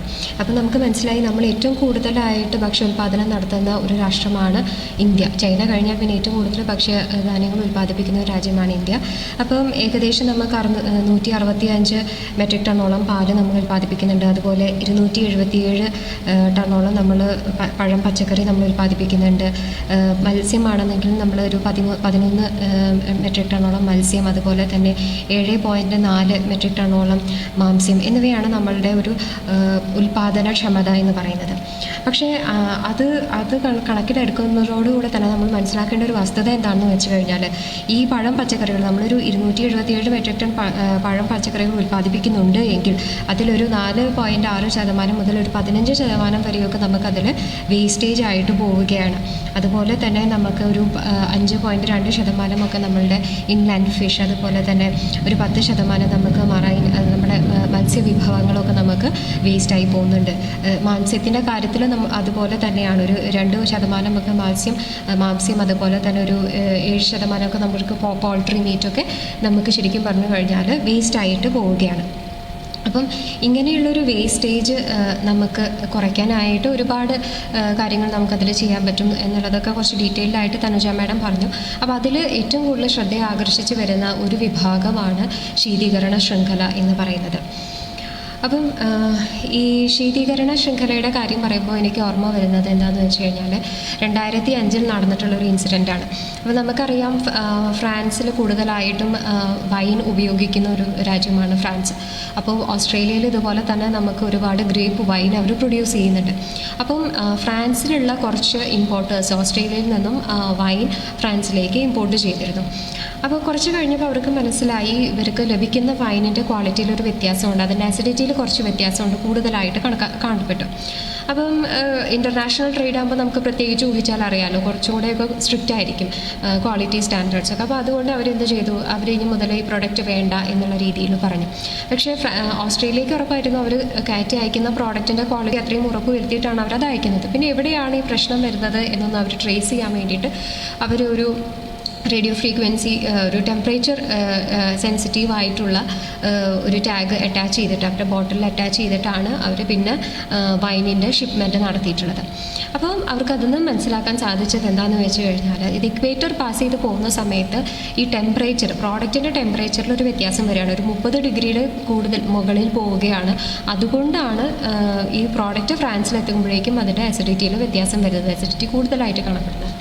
അപ്പോൾ ഇതിൽ നിന്ന് നമുക്ക് മനസ്സിലാക്കാൻ പറ്റും ഈ ശീതീകരണ ശൃംഖല എന്ന് പറയുന്നത് നമ്മൾക്ക് പ്രോഡക്റ്റിൻ്റെ ഒരു സൂക്ഷിപ്പ് കാലം വർദ്ധിക്കാനും അല്ലെങ്കിൽ എന്താ പറയുക അതിൻ്റെ ഒരു വേസ്റ്റേജ് കുറയ്ക്കാനും മാത്രമല്ല നമ്മളുടെ പ്രോഡക്റ്റിൻ്റെ ക്വാളിറ്റി നമ്മൾ ഉൽപ്പാദിപ്പിക്കുന്ന അതേ ക്വാളിറ്റിയിൽ തന്നെ നമ്മുടെ എൻഡ് യൂസറിലേക്ക് നമ്മുടെ കൺസ്യൂമേഴ്സിലേക്ക് അത് എത്തിക്കണമെന്നുണ്ടെങ്കിൽ നമുക്ക് വളരെയധികം ഇമ്പോർട്ടൻ്റ് ആണ്. അല്ലെങ്കിൽ അതിനും കൂടി ആയിട്ടാണ് നമുക്ക് ശീതീകരണ ശൃംഖല ഉപയോഗിക്കാനായിട്ട് സാധിക്കുന്നത്. അപ്പോൾ ഈ ശീതീകരണ ശൃംഖല ഇന്ത്യയിൽ എത്രത്തോളം ഉണ്ട് എന്ന് നോക്കിക്കഴിഞ്ഞാൽ നമ്മൾ ഏറ്റവും കൂടുതൽ ഉപയോഗിക്കുന്നതും ഇതുപോലെ തന്നെ ഈ പഴം പച്ചക്കറികളുടെ സംസ്കരണത്തിന് വേണ്ടി തന്നെയാണ്. ഏകദേശം 83% നമ്മൾ അതിനായിട്ട് തന്നെയാണ് ഇവിടുത്തെ കോൾഡ് സ്റ്റോറേജ് ഫെസിലിറ്റീസൊക്കെ നമ്മൾ ഉപയോഗിക്കുന്നത്. പിന്നെ അതിലൊരു 9% നമ്മൾ സംസ്കരിച്ച ഭക്ഷ്യപദാർത്ഥങ്ങൾക്ക് വേണ്ടിയിട്ട് ഉപയോഗിക്കുന്നുണ്ട്. പിന്നെ ഒരു 7% നമ്മൾ നമ്മുടെ animal products, animal husbandry products എന്ന് പറയുമ്പോൾ നമ്മുടെ ഡയറി, പാലുൽപ്പന്നങ്ങൾ, അതുപോലെ മീറ്റ്, അതിലെല്ലാം അങ്ങനെയുള്ള എല്ലാ പ്രോഡക്ട്സിനും വേണ്ടി നമ്മൾ ഉപയോഗിക്കുന്നുണ്ട്. പിന്നെ 1% നമ്മൾ ഫാർമസ്യൂട്ടിക്കൽ ആയിട്ടുള്ള പ്രോഡക്ട്സ്, നമ്മുടെ ഡ്രഗ്സ്, നമ്മുടെ മരുന്നുകൾക്ക് അങ്ങനെ അതിലുപയോഗിക്കുന്നതൊക്കെ, അങ്ങനെ കുറച്ചൊക്കെ നമുക്ക് അതിലും ഈ ശീതീകരണ ശൃംഖലയുടെ ആവശ്യമുണ്ട്. അപ്പോൾ നമ്മൾ സംസ്ഥാനങ്ങളിൽ നോക്കുകയാണെങ്കിൽ ഏറ്റവും കൂടുതലായിട്ട് ഈ ഒരു ഫെസിലിറ്റി ഉപയോഗിക്കുന്നത് ഉത്തർപ്രദേശ്, പിന്നെ വെസ്റ്റ് ബംഗാൾ, ഗുജറാത്ത്, പഞ്ചാബ്, അങ്ങനെയൊക്കെ, ആന്ധ്രാപ്രദേശ് എന്നിങ്ങനെയൊക്കെയാണ്. അപ്പം ഉത്തർപ്രദേശിലൊക്കെ നോക്കുകയാണെങ്കിൽ നമുക്ക് ഏകദേശം ഒരു 2000-ഓളം ഫെസിലിറ്റീസ് ഇതുപോലെയുള്ള ശീതീകരണ ശൃംഖലകളുണ്ട്. അതിൽ അവർക്ക് ഏകദേശം ഒരു 14 എത്രത്തോളം മെട്രിക് ടൺ അതിനൊരു ക്ഷമതയുണ്ട്, കപ്പാസിറ്റി ഉണ്ട്. അതുപോലെ വെസ്റ്റ് ബംഗാളിലാണെങ്കിൽ ഏകദേശം 512 എണ്ണം ഉണ്ട്. പഞ്ചാബിൽ 660 ഉണ്ട്. കേരളത്തിൻ്റെ കാര്യം നോക്കുകയാണെങ്കിൽ കേരളത്തിൽ 198 ഇങ്ങനത്തെ ശൃംഖലകളാണ് ഇപ്പം ഉള്ളത്. അതിൽ ഏകദേശം 80,000-ഓളം മെട്രിക് ടൺ ആണ് ഇപ്പം നമ്മുടെ അതിലുള്ളൊരു സംസ്കരണ ശേഷി എന്ന് പറയുന്നത്. അപ്പം ചില പഠനങ്ങൾ നടത്തിയതിൻ്റെ ഒരു ഇതിൽ നമുക്ക് മനസ്സിലാക്കാൻ സാധിച്ചത് എന്താണെന്ന് വെച്ച് കഴിഞ്ഞാൽ കേരളത്തിൽ ഇപ്പം നിലവിൽ നമുക്ക് ഇനി ഒരു 45 ശീതീകരണ ശൃംഖലയുടെ കൂടെ ആവശ്യമുണ്ട് എന്നാണ് നമുക്ക് മനസ്സിലാക്കാനായിട്ട് കഴിഞ്ഞിട്ടുള്ളത്. അപ്പം ഇങ്ങനെയുള്ളൊരു ശീതീകരണ ശൃംഖല ഇപ്പോൾ ആവശ്യമുണ്ടെന്ന് നമുക്ക് മനസ്സിലായി. അപ്പം ഇതെങ്ങനെയാണ് നമ്മൾ സ്ഥാപിക്കേണ്ടത്, അപ്പോൾ ഏത് രീതിയിലാണ്, എവിടെയാണ് നമ്മളിത്, ഏത് രീതിയിലായിരിക്കണം നമ്മളിത് എക്സിക്യൂട്ട് ചെയ്യേണ്ടത് എന്ന് നമ്മൾ ചിന്തിക്കുകയാണെങ്കിൽ നമ്മൾ ആലോചിച്ചാൽ മതി. ഇപ്പം നമ്മളുടെ ഒരു ഫാമേഴ്സ്, നമ്മുടെ കർഷകർ ഏറ്റവും കൂടുതൽ എവിടെയാണ് ആ ലാക്യുനെ വരുന്നത്, ഒരു ലീക്കേജ് അല്ലേ, നമ്മളുടെ ആ ഒരു ഫുഡ് സിസ്റ്റത്തിൽ, ഒരു ഫുഡ് സപ്ലൈ സിസ്റ്റത്തിൽ എവിടെയൊക്കെയാണ് ആ ലാക്യുനെ വരുന്നത് എന്നുള്ളത് നമ്മൾ ചിന്തിച്ചാൽ നമുക്ക് ഏകദേശം മനസ്സിലാക്കാനായിട്ട് പറ്റും. അതായത് ഇപ്പം നമ്മളിപ്പോൾ ചിന്തിക്കുക, കർഷകർക്ക് കൂടുതലായിട്ടും സംഭവിക്കുന്നത് എന്താണെന്ന് വെച്ച് കഴിഞ്ഞാൽ ഇപ്പം നല്ല വിളവെടുപ്പ് ഉണ്ടായി, അപ്പോൾ ചിലപ്പോൾ എല്ലാവർക്കും അതേപോലെ നല്ല വിളവെടുപ്പ് ഉണ്ടായിട്ടുണ്ടായിരിക്കും ഒരു പ്രത്യേക സീസണിൽ. അപ്പോൾ എന്ത് സംഭവിക്കും, അപ്പോൾ മാർക്കറ്റിൽ ഈ പെർട്ടിക്കുലർ പ്രോഡക്റ്റിൻ്റെ കട്ടാണ് കൂടുതലായിട്ട് ഈ പ്രോഡക്റ്റ് ഉണ്ടാവും. അപ്പോൾ സ്വാഭാവികമായിട്ടും അതിൻ്റെ മൂല്യം വളരെ കുറയും. പക്ഷേ കർഷകർക്ക് വേറെ ഓപ്ഷൻ ഇല്ല. അപ്പോൾ അവർക്ക് എന്തുകൊണ്ടും കിട്ടുന്ന വിലയ്ക്ക് ഈ പ്രോഡക്റ്റ് കൊടുത്ത് ഒഴിവാക്കേണ്ട ഒരു സിറ്റുവേഷൻ വരും അല്ലേ. അതാണ് ഒരു പ്രോബ്ലം നമ്മുടെ ഫാമേഴ്സ് ഫേസ് ചെയ്യുന്നത്.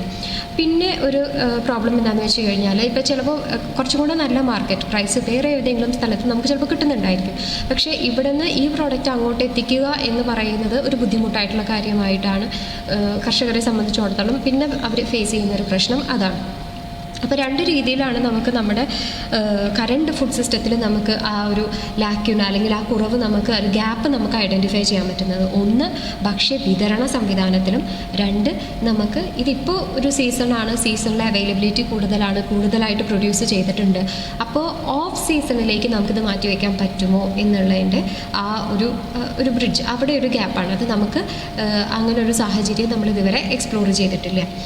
അപ്പോൾ ഇത് രണ്ട് രീതിയിലാണെന്നുണ്ടെങ്കിലും നമ്മൾ അറിഞ്ഞിരിക്കേണ്ട ഒരു 3-4 കാര്യങ്ങളുണ്ട്. നമ്മളൊരു ശീതീകരണ ശൃംഖല സ്ഥാപിക്കാനായിട്ട് പ്ലാൻ ചെയ്യുകയാണെങ്കിൽ നമ്മൾ അത്യാവശ്യം അറിഞ്ഞിരിക്കേണ്ട ഒരു കാര്യം എന്ന് പറയുന്നത് ആ ഉൽപാദന നിലയിലുള്ള എത്രത്തോളം ഉണ്ട്, എത്രത്തോളം പ്രോഡക്റ്റാണ് ഇപ്പോൾ നമ്മളുടെ ഒരു പർട്ടിക്കുലർ ഒരു സ്റ്റേറ്റിൽ ഉണ്ടാക്കുന്നത്, അല്ലെങ്കിൽ ഇപ്പോൾ നമ്മൾ ഇത് ചെയ്യാൻ ഉദ്ദേശിക്കുന്ന ആ ഒരു സ്ഥലത്ത് ഏതൊക്കെ പ്രോഡക്റ്റാണ് നമ്മൾ എക്സ്പെക്റ്റ് ചെയ്യുന്നത്, എത്രയായിരിക്കും അതിൻ്റെ ഉൽപാദനം.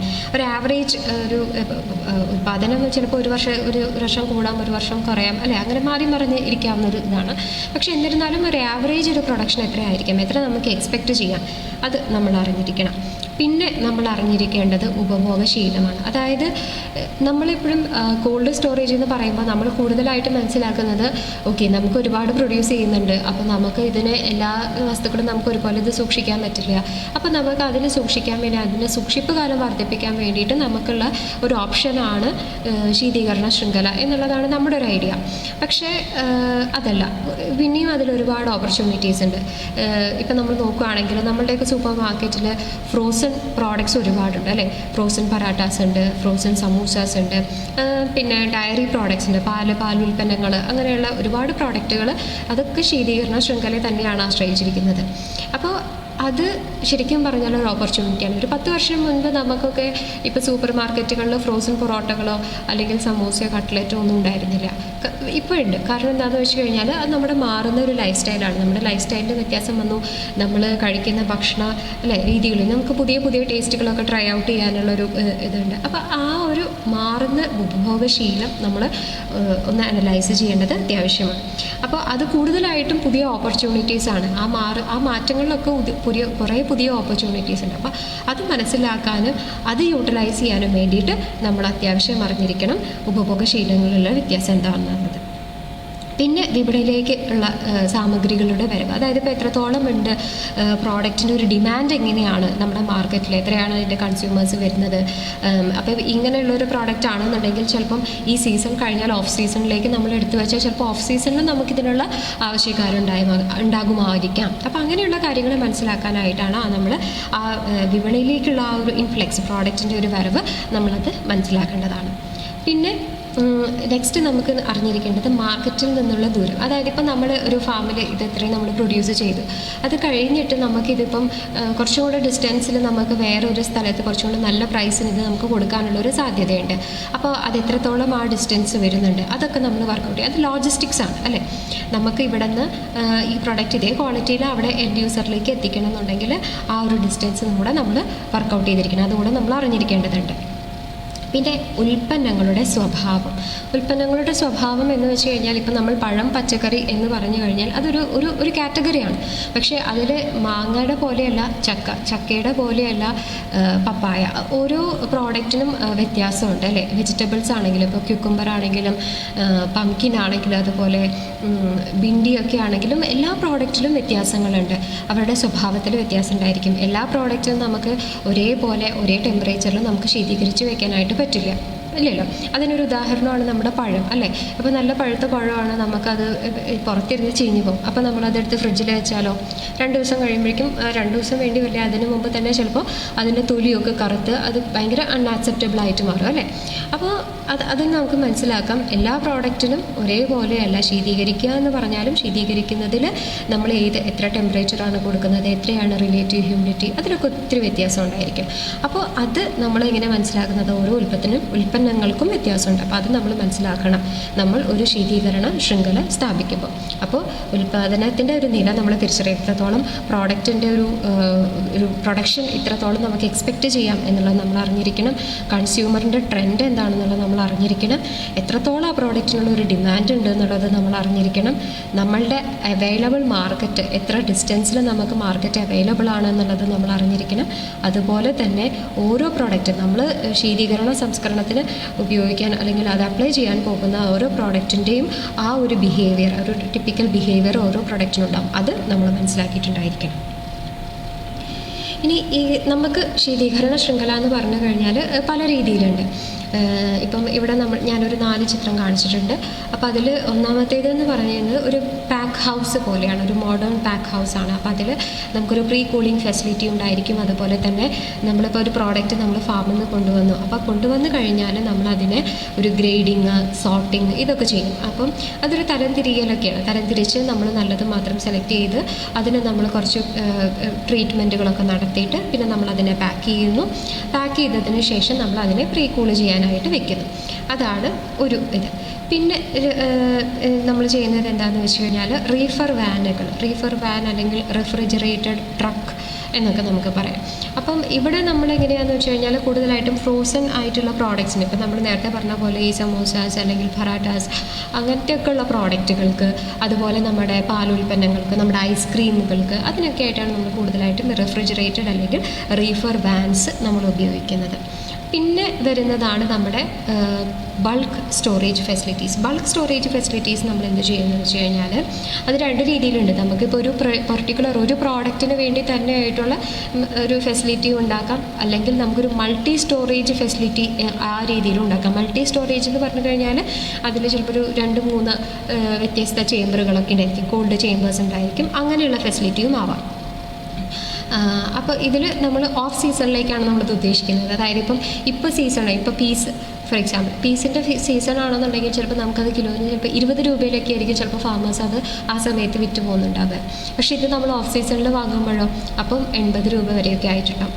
അതുപോലെ ആപ്പിൾ, ഇതൊക്കെ എൻ്റെ ഒരു പ്രത്യക്ഷ ഉദാഹരണമാണ്. ഏറ്റവും കൂടുതലായിട്ടും ഇപ്പോൾ ശീതീകരണ ശൃംഖലയിൽ കൂടുതലായിട്ട് ഇങ്ങനെ ഓഫ് സീസണിലേക്ക് വേണ്ടിയിട്ട് ടാർഗറ്റ് ചെയ്തിട്ട് നമ്മൾ പ്രോസസ്സ് ചെയ്യുന്ന അല്ലെങ്കിൽ കോൾഡ് സ്റ്റോറേജ് ഫെസിലിറ്റി ഉപയോഗിക്കുന്ന 1-2 പ്രോഡക്റ്റ്സാണ് ആപ്പിളും പീസും ഒക്കെ. പിന്നെ വരുന്നത് കോൾഡ് ഹബ് എന്ന് പറഞ്ഞിട്ടാണ്. ഈ കോൾഡ് ഹബ് എന്ന് പറയുന്നത് കൊണ്ട് ഉദ്ദേശിക്കുന്നത് നമ്മുടെ ഇവിടെ അത് അത്ര അങ്ങോട്ട് പ്രാബല്യത്തിലായിട്ടില്ല. ഇതൊരു കമ്മ്യൂണിറ്റി സെൻറ്റേഴ്സ് പോലെയാണ്, കോൾഡ് സെൻറ്റേഴ്സ് പോലെയാണ്.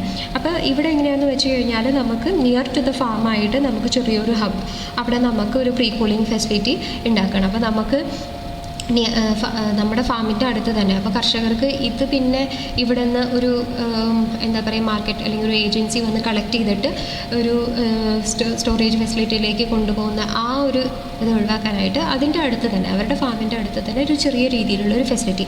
ഇതിൻ്റെ റിസർച്ചൊക്കെ ഇപ്പോൾ കൂടുതലായിട്ട് നടക്കുന്നുണ്ട്. നമ്മുടെ national centre for called chain development, അതൊരു ഓട്ടോണമസ് ബോഡിയാണ് ഗവൺമെൻറ് ഓഫ് ഇന്ത്യയുടെ.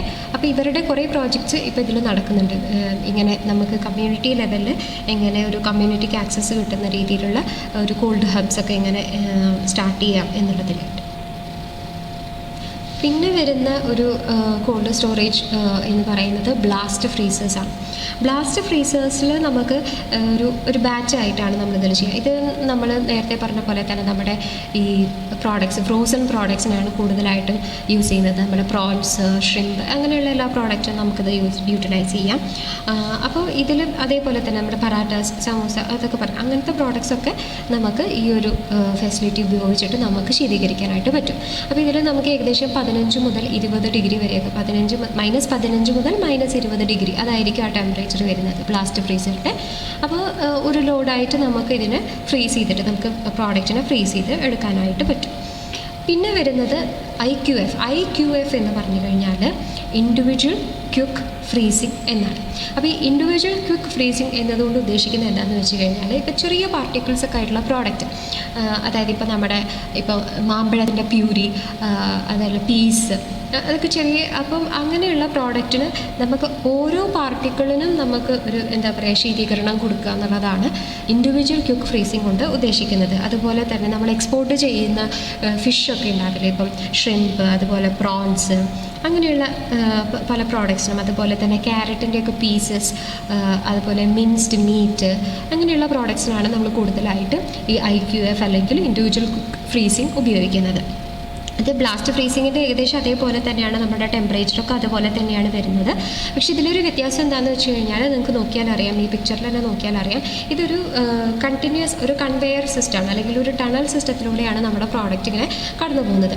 അപ്പോൾ ഈ പ്രോഡക്റ്റിൻ്റെ വെർട്ടിക്കലിയാണ് നമ്മൾ എന്ത് ചെയ്യുന്നത്, ഈ കോൾഡ് എയർ പാസ് ചെയ്യുന്നത്. അപ്പോൾ അങ്ങനെയാണ് ഇവിടെ നമ്മൾ ആ കൂളിംഗ്, എല്ലാ പാർട്ടിക്കിൾസിലും ഈ കൂളിംഗ് നമ്മൾ അങ്ങനെയാണ് എൻഷുർ ചെയ്യുന്നത്. അപ്പോൾ അതാണ് ഇൻഡിവിജ്വൽ ക്വിക്ക് ഫ്രീസിങ് എന്നതുകൊണ്ട് ഉദ്ദേശിക്കുന്നത്. അപ്പോൾ ഇതൊക്കെയാണ് നമ്മളുടെ വിവിധ തരത്തിലുള്ള കോൾഡ് സ്റ്റോറേജ് ഫെസിലിറ്റീസ് അല്ലെങ്കിൽ ശീതീകരിക്കാനായിട്ട് നമ്മൾ ഉപയോഗിക്കുന്ന പല മാർഗ്ഗങ്ങൾ അല്ലെങ്കിൽ പല ഫെസിലിറ്റീസ് യൂണിറ്റ്സ് ഇതൊക്കെയാണ്. ഒന്നില്ലെങ്കിൽ നമുക്കത് ചെറിയ കോൾഡ് സ്റ്റോറേജ് ഹബ്സ് അങ്ങനത്തെ രീതിയിലായിരിക്കാം, അല്ലെങ്കിൽ കോൾഡ് സ്റ്റോറേജ് ചേമ്പേഴ്സ് ആയിരിക്കാം. അത് മൾട്ടി ചേമ്പേഴ്സും ഉണ്ട്, അതുപോലെ തന്നെ ഒരു പെർട്ടിക്കുലർ പ്രോഡക്റ്റിന് വേണ്ടി മാത്രം ആ രീതിയിലാണെങ്കിൽ അങ്ങനെയും നമുക്ക് ചേമ്പേഴ്സ് ഇൻസ്റ്റാൾ ചെയ്യാം. പിന്നെ നമുക്ക് വരുന്നത് ഈ ബ്ലാസ്റ്റർ ഫ്രീസേഴ്സ്, അതുപോലെ മറ്റേ ഇൻഡിവിജ്വൽ ക്വിക്ക് ഫ്രീസിങ് യൂണിറ്റ്സ്. പിന്നെ വരുന്നത് നമ്മുടെ റീഫർ വാനുകൾ. അത് നമ്മളുടെ ഡെലിവറിക്ക് വേണ്ടിയിട്ടാണ്. ഇപ്പോൾ ഈ പ്രോഡക്ട്സിൻ്റെയൊക്കെ ഒരു ഡെലിവറി എൻഡ് യൂസറിലേക്ക് എത്തിക്കാനുള്ള, അപ്പോൾ അങ്ങനെ നമ്മൾ യൂസ് ചെയ്യുന്നതാണ് റീഫർ വാൻ അല്ലെങ്കിൽ റെഫ്രിജറേറ്റഡ് ട്രക്ക് എന്നൊക്കെ പറയുന്നത്. ഇനി നമ്മൾ അറിഞ്ഞിരിക്കേണ്ടത്, ഇപ്പം നമ്മൾ ശീതീകരിക്കുമ്പോൾ ശരിക്കും പറഞ്ഞു കഴിഞ്ഞാൽ നമ്മൾ സൂക്ഷിപ്പ് കാലം കൂട്ടുന്നു അല്ലെങ്കിൽ അതിലുള്ള വേസ്റ്റേജ് കുറയ്ക്കുന്നു, നമ്മളതൊക്കെ പറഞ്ഞു. അപ്പം നമ്മൾ ശീതീകരിക്കുന്നത് കൊണ്ട് മാത്രം നമുക്കിതൊക്കെ ഉറപ്പ് വരുത്താനായിട്ട് പറ്റുമോ? ഇല്ല. കാരണം നമ്മളിതിൻ്റെ മുമ്പത്തെ ഒരു ക്ലാസ്സിൽ, നമ്മളൊരു പഴം പച്ചക്കറി സംസ്കരണത്തിൻ്റെ ക്ലാസ്സിൽ നമ്മൾ പറഞ്ഞു, നമ്മളൊരു ഫൈനൽ പ്രോഡക്റ്റിൻ്റെ ക്വാളിറ്റി എന്ന് നമ്മൾ പറയുന്നത് അത് നമ്മൾ ഉപയോഗിച്ച് അത് ഉൽപ്പാദിപ്പിക്കാനായിട്ട് നമ്മൾ ഉപയോഗിച്ച ആ റോ മെറ്റീരിയൽസിന് അനുസരിച്ചിരിക്കും. അതുപോലെ തന്നെയാണ് അത് ശീതീകരണത്തിലായാലും അതിൽ യാതൊരുവിധ വ്യത്യാസവും ഇല്ല. നമ്മൾ ഏത് രീതിയിലുള്ള റോ മെറ്റീരിയലാണോ എടുത്തിട്ടുള്ളത് അതിനനുസരിച്ചിട്ടായിരിക്കും നമ്മൾ ഫൈനൽ നമ്മൾ ഫ്രോസൺ ചെയ്ത പ്രോഡക്റ്റിൽ, അല്ലെങ്കിൽ ക്വിക്ക് ഫ്രീസ് ആയിക്കോട്ടെ, അല്ലെങ്കിൽ നമ്മൾ കോൾഡ് സ്റ്റോറേജ് ഫെസിലിറ്റിയിൽ വെച്ചതായിക്കോട്ടെ, അതിൻ്റെയൊക്കെ ആ ഒരു ഗുണനിലവാരം എന്ന് പറയുന്നത് നമ്മൾ ഏത് റോ മെറ്റീരിയൽ എടുത്തു എന്നതിനനുസരിച്ചിരിക്കും. അതായത് ഇപ്പം നമ്മൾ കുറച്ച് പൊട്ടിയിട്ടുള്ളതോ അല്ലെങ്കിൽ കേട് വന്നിട്ടുള്ളതോ ചെയ്യാൻ തുടങ്ങിയതോ ആയിട്ടുള്ള സാധനങ്ങളാണ് എടുത്തത്, അത് നമ്മൾ ശീതീകരിച്ചു എന്നതുകൊണ്ട് മാത്രം നമുക്കതിനെ സൂക്ഷിപ്പുകാലം വർദ്ധിപ്പിക്കാൻ പറ്റില്ല. നമ്മൾ ആദ്യമേ തന്നെ അതിൻ്റെ റോ മെറ്റീരിയലിൻ്റെ ആ ഒരു ക്വാളിറ്റി നമ്മൾ ഉറപ്പുവരുത്തിയിട്ടുണ്ടായിരിക്കണം. അപ്പോൾ അതിന് നമുക്ക് അതിൻ്റെ ക്വാളിറ്റി അനാലിസിസുകളൊക്കെ ചെയ്യാം. അതുപോലെ തന്നെ നമുക്ക് അവിടെയാണ് നമ്മൾ പറഞ്ഞത് ഗ്രേഡിങ് അല്ലെങ്കിൽ എന്താ പറയുക സോർട്ടിങ് അങ്ങനെയുള്ള പ്രോസസ്സുകൾ ചെയ്യാം. അപ്പം നമ്മളൊരു തരംതിരിക്കലൊക്കെ നടത്തി കഴിഞ്ഞാൽ നമുക്ക് ഏകദേശം അതിൽ വേറെ എക്സ്ട്രാ എന്താ പറയുക ഫോറിൻ പാർട്ടിക്കിൾസ് ഒന്നുമില്ല നമുക്ക് ഉറപ്പ് വരുത്താം. അതുപോലെ എന്തെങ്കിലും നമ്മളുടെ ദൃഷ്ടിയിൽപ്പെടുന്നതായിട്ടുള്ള കേട് വന്നിട്ടുള്ള ഭാഗങ്ങളൊക്കെ ഉണ്ടെങ്കിൽ, അല്ലെങ്കിൽ അങ്ങനത്തെ പഴങ്ങളോ പച്ചക്കറികളോ ഉണ്ടെങ്കിൽ നമുക്കത് ഒഴിവാക്കാനായിട്ടൊക്കെ സാധിക്കും. പിന്നെ നമുക്ക് വരുന്നത്, ഇത് ഏത് പ്രോഡക്റ്റിനാണെങ്കിലും ഇതുപോലെ തന്നെയാണ്. പഴം പച്ചക്കറി മാത്രമല്ല, നമ്മളിപ്പോൾ മീറ്റ് ആണെങ്കിലും അതുപോലെ ഫിഷ് ആണെങ്കിലും ഏത് പ്രോഡക്റ്റിനാണെങ്കിലും നമ്മൾ ആ റോ മെറ്റീരിയലിൻ്റെ ഒരു ക്വാളിറ്റി നമ്മൾ ഉറപ്പ് വരുത്തേണ്ടത് അനിവാര്യമാണ്. പിന്നെ വരുന്ന ഒരു ഇതെന്ന് പറഞ്ഞു കഴിഞ്ഞാൽ പ്രിലിമിനറി ട്രീറ്റ്മെൻറ്റ്. ഇത് നമ്മൾ കഴിഞ്ഞ ക്ലാസ്സിൽ പറഞ്ഞിട്ടുള്ളതാണ്. നമ്മളിപ്പോൾ പറഞ്ഞു പഴം പച്ചക്കറിയൊക്കെ സംസ്കരിക്കുന്ന സമയത്ത് നമ്മൾ ഒരു പ്രിലിമിനറി ട്രീറ്റ്മെൻറ്റ്, പ്രീ ട്രീറ്റ്മെൻറ്റുകൾ നടത്തുന്ന പല രീതിയിലുള്ള ട്രീറ്റ്മെൻറ്റുകളുണ്ട്. ബ്ലാഞ്ചിങ് ഉണ്ട്, ചില രാസവസ്തുക്കൾ ഉപയോഗിച്ചിട്ടുള്ള FSSAI അംഗീകൃതമായിട്ടുള്ള രാസവസ്തുക്കൾ ഉപയോഗിച്ചുകൊണ്ട് നമുക്ക് ചെറിയ മൈൽഡ് ട്രീറ്റ്മെൻറ്റ്സ്, അത് മിക്സ് ചെയ്തിട്ടുള്ള വെള്ളത്തിൽ നമ്മളിത് പഴം പച്ചക്കറി കുറച്ച് നേരം ഇട്ട് വയ്ക്കുക, അതിനുശേഷം അതെടുത്ത് അതിൻ്റെ ഈർപ്പം കളഞ്ഞ് പിന്നെ നമ്മൾ പാക്ക് ചെയ്യുക. അങ്ങനെയുള്ള പ്രോസസ്സൊക്കെ നമ്മൾ ആ ക്ലാസ്സിൽ പറഞ്ഞിട്ടുള്ളതാണല്ലോ. അപ്പോൾ അതുപോലുള്ള പ്രോസസ്സ് നമുക്ക് കോൾഡ് സ്റ്റോറേജ് ഫെസിലിറ്റീസ്, നമ്മൾ നേരത്തെ കണ്ട മോഡേൺ പാക്ക് ഹൗസ് നമ്മൾ കണ്ടില്ലേ, അപ്പോൾ അതിൽ നമ്മൾ ഇതൊക്കെയാണ് അതിൻ്റെ ഒരു സ്ട്രക്ചർ എന്ന് പറയുന്നത്. നമ്മളൊരു റിസീവ് ചെയ്ത് കഴിഞ്ഞാൽ പിന്നെ ആ പ്രോഡക്റ്റ് നമ്മൾ ഗ്രേഡിങ് സോർട്ടിങ് കഴിഞ്ഞാൽ പിന്നെ നമ്മളതിന് ബ്ലാഞ്ചിങ് അങ്ങനെയുള്ള എന്തെങ്കിലും ഒരു ട്രീറ്റ്മെൻറ്റ് ചെയ്യും. അത് ഓരോ പ്രോഡക്റ്റിനും ഓരോ രീതിയിലായിരിക്കും. ചില പ്രോഡക്റ്റ്സിന് നമ്മളിപ്പം ബ്ലാഞ്ച് ചെയ്യുമ്പോൾ നമ്മളത് വെള്ളത്തിൽ ഇട്ടിട്ടായിരിക്കും ചെയ്യുക. ചില രാസവസ്തുക്കളൊക്കെ വെള്ളത്തിൽ ലയിപ്പിച്ചതിന് ശേഷം ആ വെള്ളത്തിൽ നമ്മളിതിട്ട് കഴുകിയെടുക്കുന്നതായിരിക്കാം. അതല്ലെങ്കിൽ ചില കേസിലൊക്കെ ആണെങ്കിൽ നമ്മളത് സ്റ്റീം ആവി ഉപയോഗിച്ചിട്ടുള്ള ബ്ലാഞ്ചിങ് ആയിരിക്കാം ചെയ്യുന്നത്. അപ്പോൾ ബ്ലാഞ്ചിങ് കൂടുതലായിട്ട് നമ്മൾ അത് കഴിഞ്ഞ ക്ലാസ്സിൽ ഓൾറെഡി അത് പറഞ്ഞിട്ടുള്ളതാണ്. നമ്മൾ എൻസൈംസ് അതിൻ്റെ പ്രവർത്തനം കുറയ്ക്കുവാനോ അതുപോലെ തന്നെ എന്തെങ്കിലുമൊക്കെ സൂക്ഷ്മാണുക്കളുണ്ടെങ്കിൽ അത് ഒരു നെഗറ്റീവായിട്ട് നമ്മുടെ പ്രോഡക്റ്റിനെ ബാധിക്കാതിരിക്കാനും ഒക്കെ വേണ്ടിയിട്ടാണ് നമ്മൾ ഈ പ്രീ ട്രീറ്റ്മെൻറ്റ്സ് ഒക്കെ യൂസ് ചെയ്യുന്നത്. അതുപോലെ തന്നെ ഇപ്പം മത്സ്യമാംസത്തിൻ്റെ ഒക്കെ കാര്യത്തിലാണെങ്കിൽ ഇപ്പം മീറ്റ് ആണെങ്കിൽ നമ്മൾ സ്മോക്കിംഗ് എന്ന് പറഞ്ഞിട്ടുള്ള ഒരു പ്രീ ട്രീറ്റ്മെൻറ്റ് ഒക്കെ ചെയ്യും. അല്ലെങ്കിൽ നമ്മൾ ചിലപ്പം സ്പൈസസ് ഒക്കെ ഉപയോഗിച്ചിട്ട് അതിന് അങ്ങനെ നമുക്ക് വേണമെങ്കിൽ പാക്ക് ചെയ്യാം. അപ്പോൾ അങ്ങനെ ആകുമ്പോൾ കുറച്ചും കൂടിയൊക്കെ നമ്മുടെ അതിൽ റാൻസിഡിറ്റി ഒക്കെ നമുക്ക് അതിനെ കുറയ്ക്കാനായിട്ട് സാധിക്കും. അതുപോലെ തന്നെ ഫിഷിൻ്റെ കേസിലൊക്കെ ആകുമ്പോൾ നമ്മൾ ഫിഷിനെ ക്ലീനിങ് ഒക്കെ ചെയ്യും. ക്ലീനിങ് ചെയ്യുമ്പോൾ അതിൽ കൂടുതലായിട്ടും ഇതുപോലുള്ള എന്താ പറയുക അൺഡിസൈറബിൾ ആയിട്ടുള്ള മാറ്റങ്ങളൊക്കെ ഒഴിവാക്കാനായിട്ട്, അതിലുള്ള അങ്ങനെയുള്ള എൻസൈംസിനെ ഒഴിവാക്കാനായിട്ട്, അല്ലെങ്കിൽ ആ സ്പോയിലേജിനുള്ള സാധ്യതയുള്ള ഇതൊക്കെ നമുക്ക് ഒഴിവാക്കാനായിട്ടാണ് നമ്മൾ അതിൽ ക്ലീനിങ് അങ്ങനെയുള്ള പ്രോസസ്സുകളൊക്കെ ചെയ്യുന്നത്. അപ്പോൾ ഇങ്ങനെയുള്ള പ്രിലിമിനറി ട്രീറ്റ്മെൻറ്റ്സ് അതും വളരെ നിർബന്ധമാണ്. പിന്നെ വരുന്നത് നമ്മുടെ സ്റ്റോറേജ് ടെമ്പറേച്ചർ. ഇപ്പോൾ കോൾഡ് സ്റ്റോറേജ് നമ്മൾ നേരത്തെ പറഞ്ഞു അല്ലേ, ഉൽപ്പന്നത്തിൻ്റെ സ്വഭാവം നമ്മൾ അറിഞ്ഞിരിക്കണം എന്നുള്ളത്.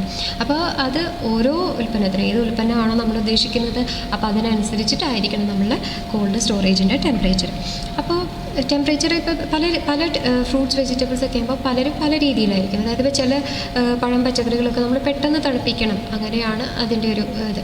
പക്ഷേ ചിലതിന് അത്ര തന്നെ കുഴപ്പമുണ്ടായിരിക്കില്ല. അതായത് നമ്മളൊരു ഹാർവെസ്റ്റ് ചെയ്ത് കഴിഞ്ഞിട്ട് നമുക്കിപ്പോൾ ഒരു ഫാമിൽ നിന്ന് അത് ഹാർവെസ്റ്റ് ചെയ്ത് കഴിഞ്ഞു, ഹാർവെസ്റ്റ് ചെയ്ത് കുറച്ച് സമയം എടുത്ത് അതിനെ അവിടെ നിന്ന് ഇപ്പോൾ ഒരു ട്രക്കിൽ കയറ്റിയിട്ട് നമുക്ക് നമ്മുടെ ഫെസിലിറ്റിയിലേക്ക് എത്തിക്കാൻ അത്രയും ടൈം നമുക്ക് എടുക്കാം. അങ്ങനെയുള്ള പഴം പച്ചക്കറികളുമുണ്ട്.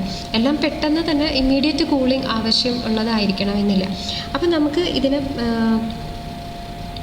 പല രീതിയിലായിട്ട് കാറ്റഗറൈസ് ചെയ്യാം. അതായത് ഇപ്പം അതുപോലെ തന്നെ ചില ഇതിൻ്റെ ഒരു തെർമൽ ഒരു കമ്പാറ്റബിലിറ്റി, അതായത് ഇപ്പം ചില നമ്മൾ നേരത്തെ പഴത്തിൻ്റെ കാര്യം പറഞ്ഞപ്പോൾ നമ്മൾ പറഞ്ഞില്ലേ, അത് പെട്ടെന്ന് തന്നെ നമ്മൾ ഇപ്പോൾ ഫ്രിഡ്ജിൽ വെച്ചാൽ തന്നെ നമ്മൾ അത് പെട്ടെന്ന് കറുത്തു പോകും എന്നൊക്കെ പറഞ്ഞു. അപ്പം സെൻസിറ്റിവിറ്റിയാണ് അതുകൊണ്ട് ഉദ്ദേശിക്കുന്നത്, തണുപ്പിനോടുള്ളൊരു സെൻസിറ്റിവിറ്റി. അപ്പം സെൻസിറ്റീവായിട്ട് ഭയങ്കര തണുപ്പിനോട് സെൻസിറ്റീവായിട്ടുള്ള പഴം പച്ചക്കറികളാണെന്നുണ്ടെങ്കിൽ നമ്മളതൊരു 8 ഡിഗ്രിയുടെ മുകളിലൊക്കെ ആയിരിക്കണം അതിനൊരു കോൾഡ് സ്റ്റോറേജിൽ അതിൻ്റെ ഒരു ടെമ്പറേച്ചർ. അതുപോലെ ചില പഴം പച്ചക്കറികളൊക്കെ ചിലപ്പം അത് മോഡറേറ്റീവ്ലി സെൻസിറ്റീവ് ആയിരിക്കും. ഇപ്പം തക്കാളിയുടെയൊക്കെ കാര്യത്തിലാണെങ്കിൽ അപ്പോൾ ഒരു 4 മുതൽ 8 വരെ ഡിഗ്രിയിലൊക്കെ ചിലപ്പോൾ കുഴപ്പമില്ലാതിരിക്കും. അപ്പോൾ അതാണ് ആ ഒരു ടെമ്പറേച്ചർ ആയിരിക്കണം നമ്മൾ കോൾഡ് സ്റ്റോറേജിൽ അതിനായിട്ട് ഒരുക്കേണ്ടത്. പിന്നെ ചില ഇത് തീരെ സെൻസിറ്റീവ് ആവണമെന്നില്ല. അപ്പോൾ നമുക്കൊരു 0 മുതൽ 4 ഡിഗ്രി വരെയിലൊക്കെ അത് സുഖമായിട്ടിരുന്നോളും. ക്യാരറ്റ് ആണെങ്കിലൊക്കെ ആകുമ്പോൾ വലിയ കുഴപ്പമില്ലാതെ ഇരുന്നോളും. അപ്പോൾ അത് സെൻസിറ്റിവിറ്റി നമ്മൾ മനസ്സിലാക്കണം. തണുപ്പിനോടുള്ള അതിൻ്റെ ഒരു കോമ്പാറ്റബിലിറ്റി എങ്ങനെയാണ് അത് മനസ്സിലാക്കിയിട്ട് വേണം നമ്മൾ കോൾഡ് സ്റ്റോറേജിൻ്റെ ടെമ്പറേച്ചർ ഡിസൈഡ് ചെയ്യാനായിട്ട്. അതുപോലെ തന്നെ നിർബന്ധമാണ് നമ്മൾ എത്രയാണ് റിലേറ്റീവ് ഹ്യൂമിഡിറ്റി എത്രയാണ് നമ്മളതിൽ കൊടുക്കുന്നത് എന്നുള്ളത്. ഓക്കെ, അപ്പോൾ നമ്മൾ നേരത്തെ പറഞ്ഞു നമുക്ക് മൾട്ടി സ്റ്റോറേജ് ഫെസിലിറ്റീസ് അങ്ങനെ ആ ഒരു രീതിയിൽ നമുക്ക് ചെയ്യാവുന്നതാണ്. അപ്പോൾ നമുക്കതിൽ പല പ്രോഡക്റ്റ്സ് നമുക്ക് ഒരുമിച്ച് വെക്കാം എന്നുള്ളതാണ് അതിൻ്റെ ഒരു ഐഡിയ. അപ്പോൾ അത് 2 രീതിയിലുണ്ട്. അതായത് നമുക്ക് മൾട്ടി സ്റ്റോറേജിലാകുമ്പം 2-3 ചേമ്പേഴ്സ് അങ്ങനെ ആക്കാം. അപ്പോൾ നമ്മളവിടെ അറിഞ്ഞിരിക്കേണ്ടത്, ഇപ്പോൾ ഒരു ചേമ്പറിൽ നമ്മൾ പല രീതിയിലുള്ള പ്രോഡക്റ്റ്സ് വെക്കുമ്പോൾ നമ്മൾ അറിഞ്ഞിരിക്കേണ്ട ഒരു കാര്യം പ്രോഡക്റ്റ് തമ്മിലുള്ളൊരു കോമ്പാറ്റബിലിറ്റിയാണ്. അതായത് ഇപ്പോൾ നമ്മൾ പറഞ്ഞല്ലോ ഇവർക്കൊക്കെ വ്യത്യസ്തമായിരിക്കും ആ ടെമ്പറേച്ചറും അതുപോലെ തന്നെ റിലേറ്റീവ് ഹ്യൂമിഡിറ്റി. അപ്പോൾ അത് മനസ്സിലാക്കണം. അതുപോലെ തന്നെ നമ്മൾ നോക്കേണ്ട ഒരു കാര്യമാണ് ഈ എത്തിലിൻ, ഒരുപാട് എത്തിലിൻ പ്രൊഡ്യൂസ് ചെയ്യുന്ന ഫ്രൂട്ട്സ്, വീണ്ടും നമ്മുടെ പഴുത്ത പഴമൊക്കെ ആണെങ്കിൽ അതുപോലെ അത് നമ്മൾ ഇപ്പം ഈ എത്തിലിനോട് സെൻസിറ്റീവ് ആയിട്ടുള്ള പഴം പച്ചക്കറികളുടെ കൂടെ വെക്കുകയാണെന്നുണ്ടെങ്കിൽ അപ്പോൾ നമുക്ക് അതിൽ അവർ കുറേ ഒരു എന്താ പറയുക ഫിസിയോളജിക്കൽ ചേഞ്ചസ് ഒക്കെ ഉണ്ടാകാനുള്ളൊരു സാധ്യത കൂടുതലാണ്. അപ്പോൾ അത് അൺഡിസൈറബിൾ ആയിട്ടുള്ള ഒരു പ്രോഡക്റ്റിലൊരു ചേഞ്ച്, അതിൻ്റെ ഫ്ലേവറിൽ ചേഞ്ച് അല്ലെങ്കിൽ കളറിൽ ചേഞ്ചൊക്കെ വരാനായിട്ടുള്ള സാധ്യതയുണ്ട്. അപ്പം ഇങ്ങനെയുള്ള കുറച്ച് കാര്യങ്ങൾ, ഒരു പ്രോഡക്റ്റ് ഒരു ടെമ്പറേച്ചറിൻ്റെ ഒരു കോമ്പാറ്റബിലിറ്റി നോക്കണം, അത് സെൻസിറ്റിവിറ്റി ടു കോൾഡ് തണുപ്പിനോട് എത്രത്തോളം അത് യോജിച്ച് പോകുന്നു അത് നമ്മൾ നോക്കണം, റിലേറ്റീവ് ഹ്യൂമിഡിറ്റി നോക്കണം. അതുപോലെ തന്നെ അതിൻ്റെ ബാക്കിയുള്ള ഒരു ഘടന, അതായത് ഇപ്പോൾ എത്തിലിൻ പ്രൊഡ്യൂസ് ചെയ്യുന്നത്, നല്ലോണം എത്തിലിൻ പ്രൊഡ്യൂസ് ചെയ്യുന്ന ഒരാളേനെ എത്തിലിൻ സെൻസിറ്റീവ് ആയിട്ടുള്ള ഒരു പഴത്തിൻ്റെ കൂടെ നമ്മൾ അങ്ങനെ മിക്സ് ചെയ്യാൻ പാടില്ല.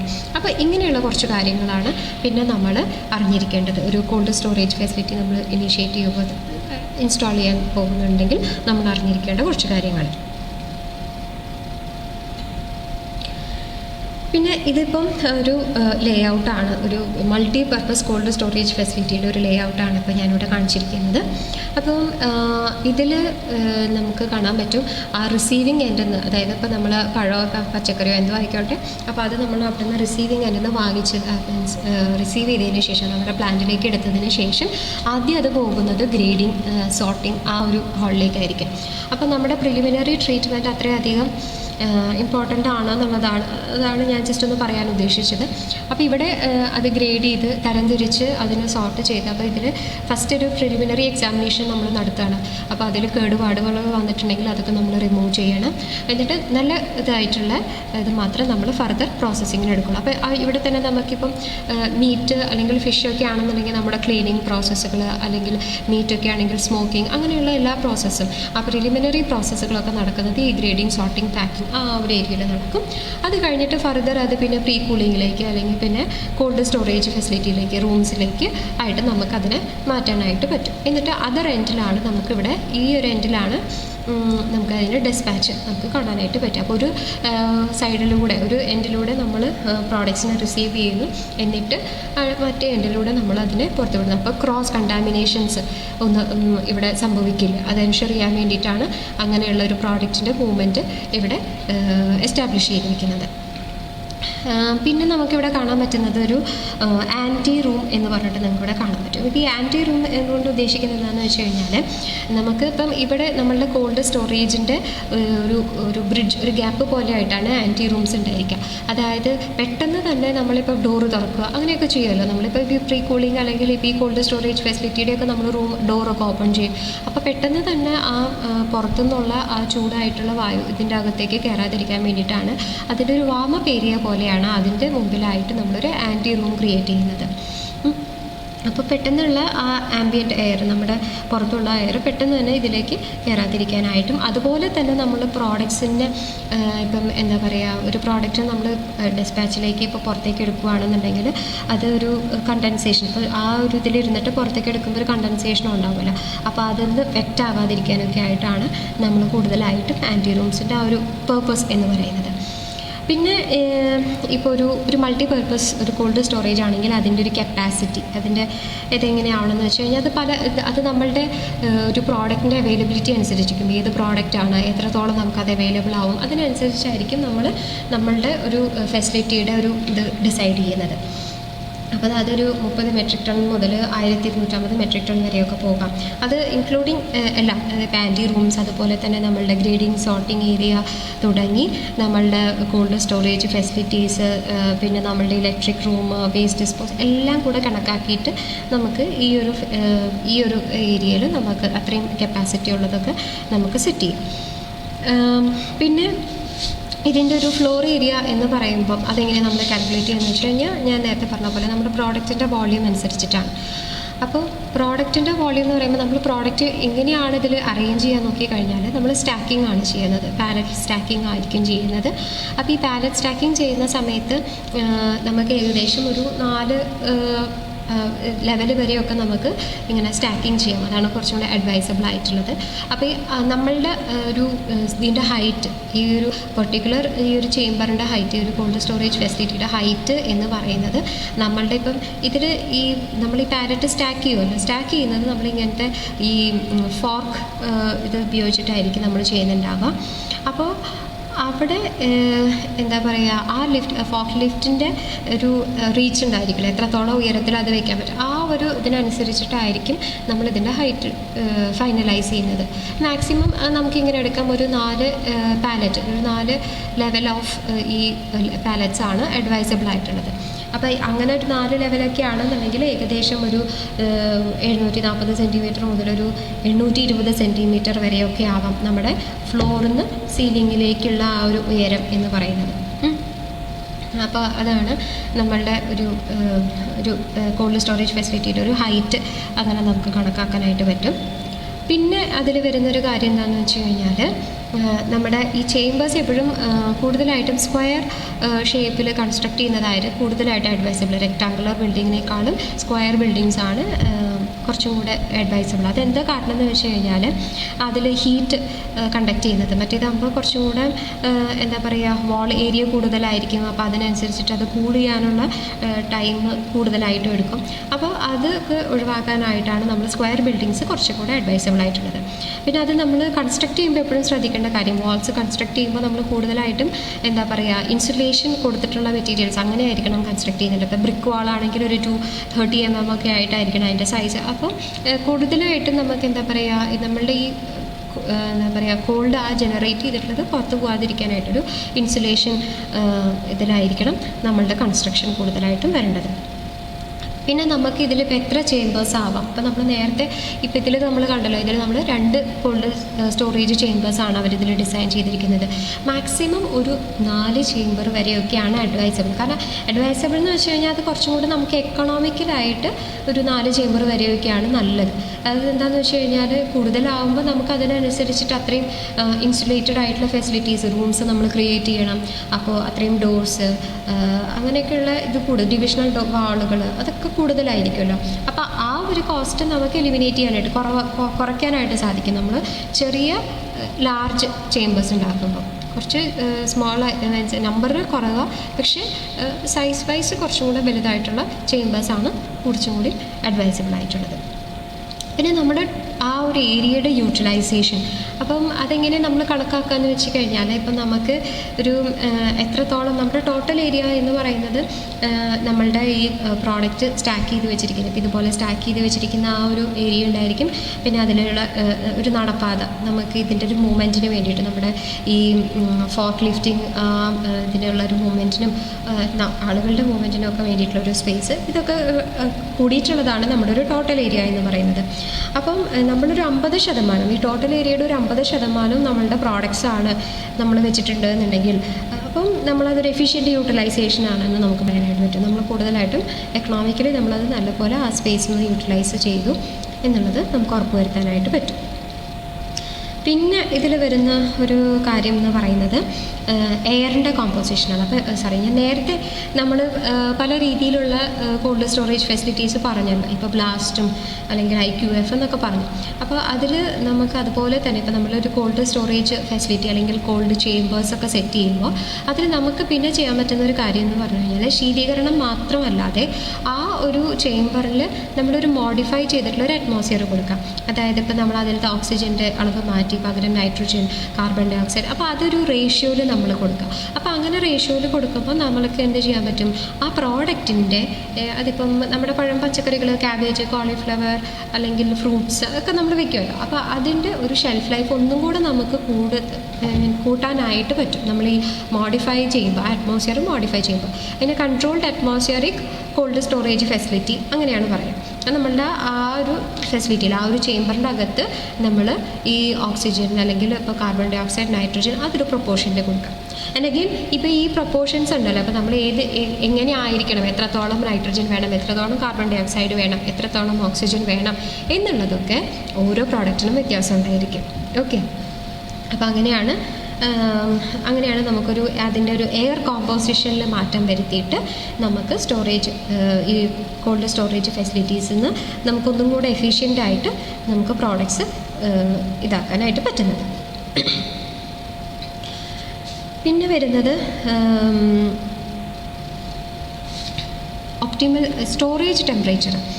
അതായത് ഇപ്പോൾ കൃത്യമായിട്ടുള്ള സ്റ്റോറേജ് ടെമ്പറേച്ചർ എപ്പോഴും മെയിൻറ്റെയിൻ ചെയ്യണം എന്നുള്ളത് വളരെ നിർബന്ധമാണ്. അതായത് ഇപ്പോൾ നമ്മൾ ഒരു കോൾഡ് സ്റ്റോറേജ് ഫെസിലിറ്റി ഒക്കെ ക്രിയേറ്റ് ചെയ്തു, അത് കഴിഞ്ഞിട്ട് പക്ഷേ അതിൽ നിന്ന് പല സമയത്തായിട്ട് അതിലേക്കൊരു ഹീറ്റിൻ്റെ ഒരു ഇൻഫ്ലക്സ് ഉണ്ടാവാനുള്ള സാധ്യതയുണ്ട് അല്ലേ. നമ്മളിപ്പം അതിൻ്റെ വാതിൽ തുറക്കുക, അപ്പം കുറച്ച് അതുപോലെ എക്യുപ്മെൻറ്റിൽ നിന്നുള്ള ഇപ്പം ലൈറ്റിൽ നിന്നുള്ള ചൂട്, അങ്ങനെ പല രീതിയിൽ ഒരു ഹീറ്റിൻ്റെ ഒരു ഇൻഫിൽട്രേഷൻ ഇതിലേക്ക് വരാനുള്ളൊരു സാധ്യത കൂടുതലാണ്. അപ്പോൾ ഇതൊക്കെ നമ്മളെപ്പോഴും ഒരു കൺട്രോൾഡ് ആയിട്ട് വെച്ചിരിക്കണം. അതിനാണ് നമ്മൾ പറഞ്ഞത് ഇൻസുലേഷൻ ആയിട്ടുള്ള വാൾസ് ആയിരിക്കണം നമ്മൾ ഉപയോഗിച്ചിട്ടുള്ളത്. അതുപോലെ തന്നെ നമ്മൾ സീലിംഗ്, ഫ്ലോർ, ഇതൊക്കെ എപ്പോഴും അതിൻ്റെ ആ ഒരു അത് നമ്മൾ ബിൽഡ് ചെയ്യുന്ന സമയത്ത് തന്നെ നമ്മൾ കൂടുതൽ കെയർ കൊടുക്കണം, കൂടുതൽ ഇൻസുലേഷൻ കൊടുക്കണം. സോ ദാറ്റ് നമ്മൾ അത്രയും നമ്മളുടെ ഒരു എനർജി ഇൻവെസ്റ്റ് ചെയ്യുകയാണ് ഇതിൽ അല്ലേ. ഇത്തിരി എനർജി ഇൻവെസ്റ്റ് ചെയ്തിട്ടാണ് നമ്മളിതിൻ്റെ ഈ കോൾഡ് സ്റ്റോറേജ് ചേമ്പർ ക്രിയേറ്റ് ചെയ്യുന്നത്. അപ്പോൾ അതൊരു ഇഫക്റ്റീവ് ആയിട്ടുള്ള യൂട്ടിലൈസേഷൻ ആണെന്നുണ്ടെങ്കിൽ ആ ടെമ്പറേച്ചർ, ആ ഒപ്റ്റിമം ആ സ്റ്റോറേജ് ടെമ്പറേച്ചർ അതെപ്പോഴും മെയിൻറ്റെയിൻ ചെയ്യണം എന്നുള്ളത് നമ്മൾ ഉറപ്പുവരുത്തണം. പിന്നെ നമ്മളിങ്ങനെ ഒരു ഇത് ക്രിയേറ്റ് ചെയ്യുമ്പോൾ, ഒരു ഫെസിലിറ്റി നമ്മൾ ക്രിയേറ്റ് ചെയ്യുമ്പോൾ നമ്മളതിൽ ഏറ്റവും കൂടുതൽ ശ്രദ്ധിക്കേണ്ട ഒരു കാര്യം എന്ന് പറഞ്ഞു കഴിഞ്ഞാൽ, നമ്മൾ ആദ്യം തന്നെ ഒരു പ്രോപ്പർ ഒരു ലേ ഔട്ട് ഉണ്ടാക്കണം. ഒരു പ്രോസസ്സ് ലേ ഔട്ടാണ് നമ്മുടെ മനസ്സിലേക്ക് ആദ്യം വരേണ്ടത്. അതായത് എന്തൊക്കെ പ്രോസസ്സാണ് നമ്മളതിൽ ചെയ്യാൻ ഉദ്ദേശിക്കുന്നത്. ഇപ്പോൾ ഈ ഒരു പ്ലാനിൽ നമുക്ക് മനസ്സിലാക്കാൻ പറ്റും. അതായത് ഇപ്പോൾ ഞാൻ പറയാൻ ഉദ്ദേശിച്ചത് എന്താണെന്ന് വെച്ച് കഴിഞ്ഞാൽ, നമ്മൾ ഓൾറെഡി ഒരു ബിൽഡിങ് പണിത് കഴിഞ്ഞിട്ട് നമ്മൾ അതിൻ്റെ അകത്തേക്ക് ഏതൊക്കെ മെഷീൻസ് ഇൻക്ലൂഡ് ചെയ്യും അങ്ങനെ നോക്കാതെ, നമ്മൾ ആദ്യമേ തന്നെ നമ്മുടെ പ്രോസസ്സാണ് നമ്മുടെ ആദ്യം മനസ്സിൽ വരേണ്ടത്. എന്തൊക്കെ പ്രോസസ്സാണ് നമ്മൾ ആ ഒരു യൂണിറ്റിൽ ചെയ്യാൻ ഉദ്ദേശിക്കുന്നത്. അപ്പം റോ മെറ്റീരിയൽസ് റിസീവ് ചെയ്ത് കഴിഞ്ഞാൽ അത് നേരെ first grading, sorting, preliminary treatment നടത്തുന്ന ആ ഒരു ഇതിലേക്ക് പോകുന്നു. അത് കഴിഞ്ഞിട്ട് അത് നമ്മൾ കോൾഡ് സ്റ്റോറേജ് ഫെസിലിറ്റിയിലേക്ക് പറഞ്ഞയക്കുന്നു. പിന്നെ അത് കൺസ്യൂമേഴ്സിലേക്ക് പോകുമ്പോൾ അത് വേറൊരു സൈഡിൽ നിന്ന് നമ്മളതിനെ ഡിസ്പാച്ച് ചെയ്യുന്നു. അപ്പോൾ അങ്ങനെയുള്ള ഒരു ഇത് നമ്മൾ ആദ്യം നമ്മുടെ ആ പ്രോസസ്സ് നമ്മൾ ലേ ഔട്ട് നമ്മൾ കൃത്യമായിട്ട് പ്ലാൻ ചെയ്യണം. അതിനുശേഷം പിന്നെ നമ്മൾ അപ്പോൾ എന്തൊക്കെ സാധനങ്ങളാണ് നമുക്കതിൽ വേണ്ടത്, എന്തൊക്കെയാണ് നമുക്കതിൽ വരുന്ന റിക്വയർമെൻറ്റ്സ്, ഡോർസ്, അതുപോലെയുള്ള കാര്യങ്ങളൊക്കെ നമ്മൾ അതിന് പ്ലാൻ ചെയ്തതിന് ശേഷം ആണ് ഫർദർ നമ്മൾ ആ ഡിസൈൻ ഡ്രോയിങ് ഒക്കെ ചെയ്തിട്ട് നമ്മളൊരു ഫെസിലിറ്റി ക്രിയേറ്റ് ചെയ്യാനായിട്ട് തുടങ്ങേണ്ടത്. പിന്നെ നമുക്കിതിൽ പാക്കേജിങ്, ഏത് രീതിയിലുള്ള പാക്കേജിങ് മെറ്റീരിയലാണ് ഇപ്പോൾ നമ്മൾ കോൾഡ് സ്റ്റോറേജിന് വേണ്ടി യൂസ് ചെയ്യുമ്പോൾ, കോൾഡ് സ്റ്റോറേജ് ചെയ്യുമ്പോൾ ഉപയോഗിക്കേണ്ട പാക്കേജിങ് മെറ്റീരിയൽ ഏതൊക്കെയാണെന്ന് ചോദിച്ചു കഴിഞ്ഞാൽ, നമ്മൾ സാധാരണ യൂസ് ചെയ്യുന്ന നമ്മുടെ ഹൈ ഡെൻസിറ്റി പോളിയെത്തിലിൻ യൂസ് ചെയ്യാം, അല്ലെങ്കിൽ ലോ ഡെൻസിറ്റി പോളിയെത്തിലിൻ യൂസ് ചെയ്യാം, പോളിപ്രൊപ്പിലീൻസ്, പോളിയെസ്ട്രീൻ, പോളികാർബണേറ്റ്, ഇങ്ങനെയുള്ളതെല്ലാം യൂസ് ചെയ്യാം. കാരണം നമുക്ക് ബേസിക്കായിട്ട് നമ്മൾ ഇത്രയും നമ്മൾ അതിൽ നോക്കുന്നുള്ളൂ ഓക്സിജൻ ബാരിയർ ആണോ വാട്ടർ വേപ്പർ ബാരിയർ ആണോ എന്നുള്ളത്. അപ്പം ഇപ്പോൾ HDPE ഒക്കെ ആണെങ്കിൽ അതൊരു മീഡിയം ബാരിയർ ആയിട്ട് വർത്തിക്കും. അതുപോലെ ഇപ്പം പോളിപ്രൊപ്പൈലൈനൊക്കെ ആണെന്നുണ്ടെങ്കിൽ അത് ഓക്സിജനൊക്കെ ആയിട്ട് ഓക്സിജൻ ബാരിയർ നോക്കുകയാണെങ്കിൽ ഒരു മീഡിയം ബാരിയർ ആയിരിക്കും. അതുപോലെ ഇപ്പം പോളികാർബണേറ്റ് ഒക്കെ ആണെന്നുണ്ടെങ്കിൽ വാട്ടർ വേപ്പറൊക്കെ നല്ലോണം ഹൈലി ബാരിയർ ആയിട്ട് ആക്ട് ചെയ്യുന്ന ഒരു ഇതാണ്, കവറിങ് ആണ്, പാക്കേജിങ് മെറ്റീരിയലാണ്. അപ്പം ഇങ്ങനെയുള്ള നമ്മൾ സാധാരണയായിട്ട് യൂസ് ചെയ്യുന്ന ഈ HDPE, LDPE അല്ലെങ്കിൽ പോളിപ്രൊപ്പൈലൈൻ, എസ്റ്റർ ഒക്കെ നമുക്ക് ഇതിൽ യൂസ് ചെയ്യാനായിട്ട് പറ്റും പാക്കേജിങ് മെറ്റീരിയലായിട്ട്. പിന്നെ നമുക്കറിയേണ്ടത്, ഇപ്പം നമുക്കിങ്ങനെ ഒരു കോൾഡ് സ്റ്റോറേജ് ഫെസിലിറ്റി തുടങ്ങണം. അപ്പോൾ ഇത് ഓഫ് കോഴ്സ് ഇത് കുറച്ച് കോസ്റ്റ് വരുന്ന ഒരു ഇതാണ് അല്ലേ, ഒരു ഇതാണ്, ഫെസിലിറ്റിയാണ്. അപ്പോൾ നമുക്ക് അതിനെ എങ്ങനെയൊക്കെയാണ്, എന്തൊക്കെ സ്കീംസ് നമ്മളിതിനെ സപ്പോർട്ട് ചെയ്യുന്നതായിട്ടുണ്ട് എന്നുള്ളതാണ് നമുക്കറിയേണ്ടത്. അപ്പം മേജറായിട്ട് ഇതിനെ സപ്പോർട്ട് ചെയ്യുന്ന സ്കീംസ് എന്ന് പറയുന്നത് നമ്മുടെ മിനിസ്ട്രി ഓഫ് ഫുഡ് പ്രോസസ്സിംഗ്, നമ്മുടെ ഭക്ഷ്യ സംസ്കരണ മന്ത്രാലയത്തിൻ്റെ കീഴിലുള്ള സ്കീംസ് ഉണ്ട്. പിന്നെ അതുപോലെ തന്നെ നമ്മുടെ എപ്പീഡ എന്ന് പറഞ്ഞു കഴിഞ്ഞാൽ agriculture processed food products export development authority. അപ്പോൾ നമ്മളുടെ എക്സ്പോർട്ട് കൗൺസിൽ, നമ്മളുടെ ഈ സംസ്കരിച്ച ഭക്ഷണങ്ങളൊക്കെ നമ്മൾ അല്ലാത്തതുമായിട്ടുള്ള ഭക്ഷണങ്ങൾ നമ്മൾ കയറ്റി അയക്കുന്ന അത്.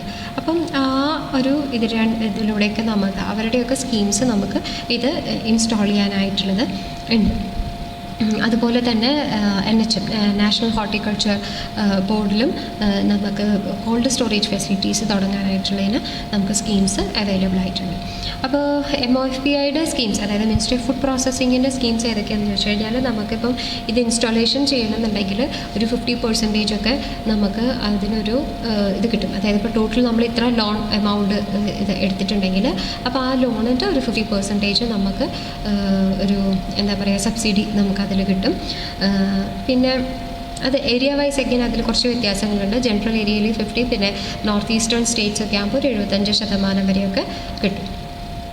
എപ്പിഡിയിലാകുമ്പോൾ നമുക്ക് 40%. അതായത് ഇപ്പോൾ നമ്മൾ നേരത്തെ പറഞ്ഞല്ലോ ഗ്രേഡിങ്, സ്റ്റോറേജ്, ക്ലീനിങ് ഓപ്പറേഷൻസിനൊക്കെ ആയിട്ടുള്ള ഒരു ഏരിയ. അപ്പോൾ ആ ഏരിയാസ് അതിൻ്റെ ഇൻസ്റ്റലേഷൻ ആണെന്നുണ്ടെങ്കിൽ നമുക്കൊരു 40% ഒക്കെ നമ്മുടെ എക്യുപ്മെൻറ്റിൻ്റെ ആ കോസ്റ്റിൻ്റെ ഒരു 40% നമുക്ക് സബ്സിഡി ആയിട്ട് കിട്ടും. അതൊരു മാക്സിമം ഒരു 10 lakhs വരെ അങ്ങനെയാണ്. അതുപോലെ വാക്സിങ്, റൈപ്പനിങ് ചേമ്പേഴ്സ്, ഇതൊക്കെ അതിൻ്റെ ഒരു പാർട്ടായിട്ട് വരുന്നതാണ്. അപ്പോൾ അതിൽ നമുക്ക് ഒരു 40% ആണ് എപ്പിയുടെ പ്രകാരം 40% ആണ് അവരുടെ സ്കീമിൽ അത് ഉൾപ്പെടുത്തിയിട്ടുള്ളത്. 40% സബ്സിഡി, അത് മാക്സിമം 25 lakhs അങ്ങനെയാണ്. പിന്നെ അതുപോലെ പ്രീ കൂളിംഗ് ഫെസിലിറ്റീസ് തുടങ്ങാനും അതുപോലെ 40% ആയിട്ടുള്ള സബ്സിഡിയൊക്കെ ലഭിക്കുന്നതാണ്. അപ്പം ശരിക്കും പഠനങ്ങൾ പറയുന്നത് നമ്മളൊരു ഫ്രഷ് പ്രൊഡ്യൂസ് നമ്മൾ പുറത്ത് വയ്ക്കുകയാണെന്നുണ്ടെങ്കിൽ, ഒരു ആംബിയൻ്റ് ടെമ്പറേച്ചർ 35 ഡിഗ്രിയിൽ നമ്മൾ പുറത്ത് വയ്ക്കുകയാണെന്നുണ്ടെങ്കിൽ 1 മണിക്കൂർ കൊണ്ട് തന്നെ അതിൻ്റെ ക്വാളിറ്റിയിൽ ഒരുപാട് വ്യത്യാസം വരും എന്നാണ് പറയപ്പെടുന്നത്. നമ്മളൊരു 20 മണിക്കൂർ ഒരു പ്രീ കൂളിംഗ് കൊടുക്കുകയാണെങ്കിൽ 20 മണിക്കൂർ നമ്മൾ അതിനെ ഒരു പ്രൊട്ടക്റ്റ് ചെയ്ത് വെക്കുമ്പോൾ ഉണ്ടാകുന്ന ഒരു ക്വാളിറ്റി ഉണ്ടല്ലോ, ഒരു ഫ്രഷ് പ്രൊഡ്യൂസിന്, ഒരു ഫ്രഷ്ലി ഹാർവെസ്റ്റ് ചെയ്തൊരു പഴമോ അല്ലെങ്കിൽ പച്ചക്കറിയോ നമ്മൾ 1 മണിക്കൂർ നേരം അത് ചുമ്മാ പുറത്ത് വെച്ച് കഴിഞ്ഞാൽ നമ്മൾ 20 മണിക്കൂർ ഒരു കോൾഡ് സ്റ്റോറേജ് ഫെസിലിറ്റീസ് കൊടുക്കുന്ന ക്വാളിറ്റി അത് 1 മണിക്കൂർ കൊണ്ട് നഷ്ടപ്പെട്ടു പോകുന്നു എന്നാണ് പറയപ്പെടുന്നത്. ഈ ഒരു സ്റ്റേറ്റ്മെൻറ്റ് കുറച്ചും കൂടെ അതിശയോക്തി തോന്നിയാലും ഇല്ലെങ്കിലും നമ്മളുടെ നാട്ടിൽ ഉൽപ്പാദനം വളരെ കൂടുതലാണ് അല്ലേ. പഴം പച്ചക്കറി നല്ലവണ്ണം പ്രൊഡ്യൂസ് ചെയ്യുന്നുണ്ട്, മിൽക്ക് പ്രോഡക്ട്സ് ധാരാളമുണ്ട്. മാറി വരുന്ന ഉപഭോഗശീലമാണ് അല്ലേ. ഇപ്പം സ്വീറ്റ് കോണും അല്ലെങ്കിൽ പീസും ഒന്നും നമ്മൾ അധികം കൂടുതലായിട്ട് മുമ്പ് ഉപയോഗിച്ചിരുന്നില്ല. പക്ഷേ ഇപ്പം നമുക്കതൊക്കെ കൂടുതലായിട്ട് നമ്മളുടെ ഒരു ദൈനംദിന ജീവിതത്തിൻ്റെ ഭാഗമായി കഴിഞ്ഞു. സ്റ്റഫ്ഡ് പൊറാട്ടകൾ അല്ലെങ്കിൽ ഈ ഫ്രോസൺ പൊറാട്ടാസ്, അതുപോലെ സമോസാസ്, അങ്ങനെ കട്ട്ലറ്റുകൾ, ഇങ്ങനെയുള്ള പ്രോഡക്ട്സുകളൊക്കെ, അല്ലെങ്കിൽ അതുപോലെ തന്നെ ഐസ്ക്രീംസ്, അതൊക്കെ ഒരു ആദ്യം ഒക്കേഷണലി കഴിച്ചിരുന്നതൊക്കെ ഇപ്പോൾ നമ്മൾ ഒരു എന്താ പറയുക വീക്ക്ലി വൺസ്, ആഴ്ചയിലൊരിക്കൽ എന്നുള്ള പോലെയൊക്കെ ആയിട്ട് മാറി വരികയാണ്. അപ്പോൾ ഈ മാറി വരുന്ന ഉപഭോഗശീലങ്ങളും അതുപോലെ തന്നെ കുതിച്ചുയരുന്ന നമ്മുടെ ഉൽപ്പാദനവും എന്തുകൊണ്ടും ശീതീകരണ ശൃംഖലയുടെ ഒരു ഓപ്പർച്യൂണിറ്റിയാണ്. അപ്പോൾ ഇതിലുള്ളൊരു എൻട്രപ്രണർഷിപ്പിന് നല്ല സ്കോപ്പുണ്ട്. സോ ഈ ഒരു ഓപ്പർച്യൂണിറ്റി കൂടുതലായിട്ടും നമ്മൾ യൂട്ടിലൈസ് ചെയ്യേണ്ടത് അത്യാവശ്യമാണ്. പിന്നെ ഇതിൻ്റെ കൂടുതലായിട്ടുള്ള ഗൈഡ് ലൈൻസ്, ഇത് നമ്മളെങ്ങനെ എസ്റ്റാബ്ലിഷ് ചെയ്യണം, എന്തൊക്കെയാണ് ഇതിൻ്റെ ഗൈഡ് ലൈൻസ്, ഇത് കൂടുതലായിട്ട് നമുക്ക് കാണാൻ പറ്റുന്നത് ഇപ്പം നമുക്ക് നാഷണൽ ഹോർട്ടിക്കൾച്ചർ മിഷൻ്റെ സൈറ്റിൽ നമുക്കിതിൻ്റെ കൂടുതൽ ഡീറ്റെയിൽസ് കിട്ടും. അതുപോലെ തന്നെ national centre for called chain development, അവിടെയും നമുക്ക് ഇതിൻ്റെ കൂടുതൽ ഡീറ്റെയിൽസ് കാണാനായിട്ട് സാധിക്കും.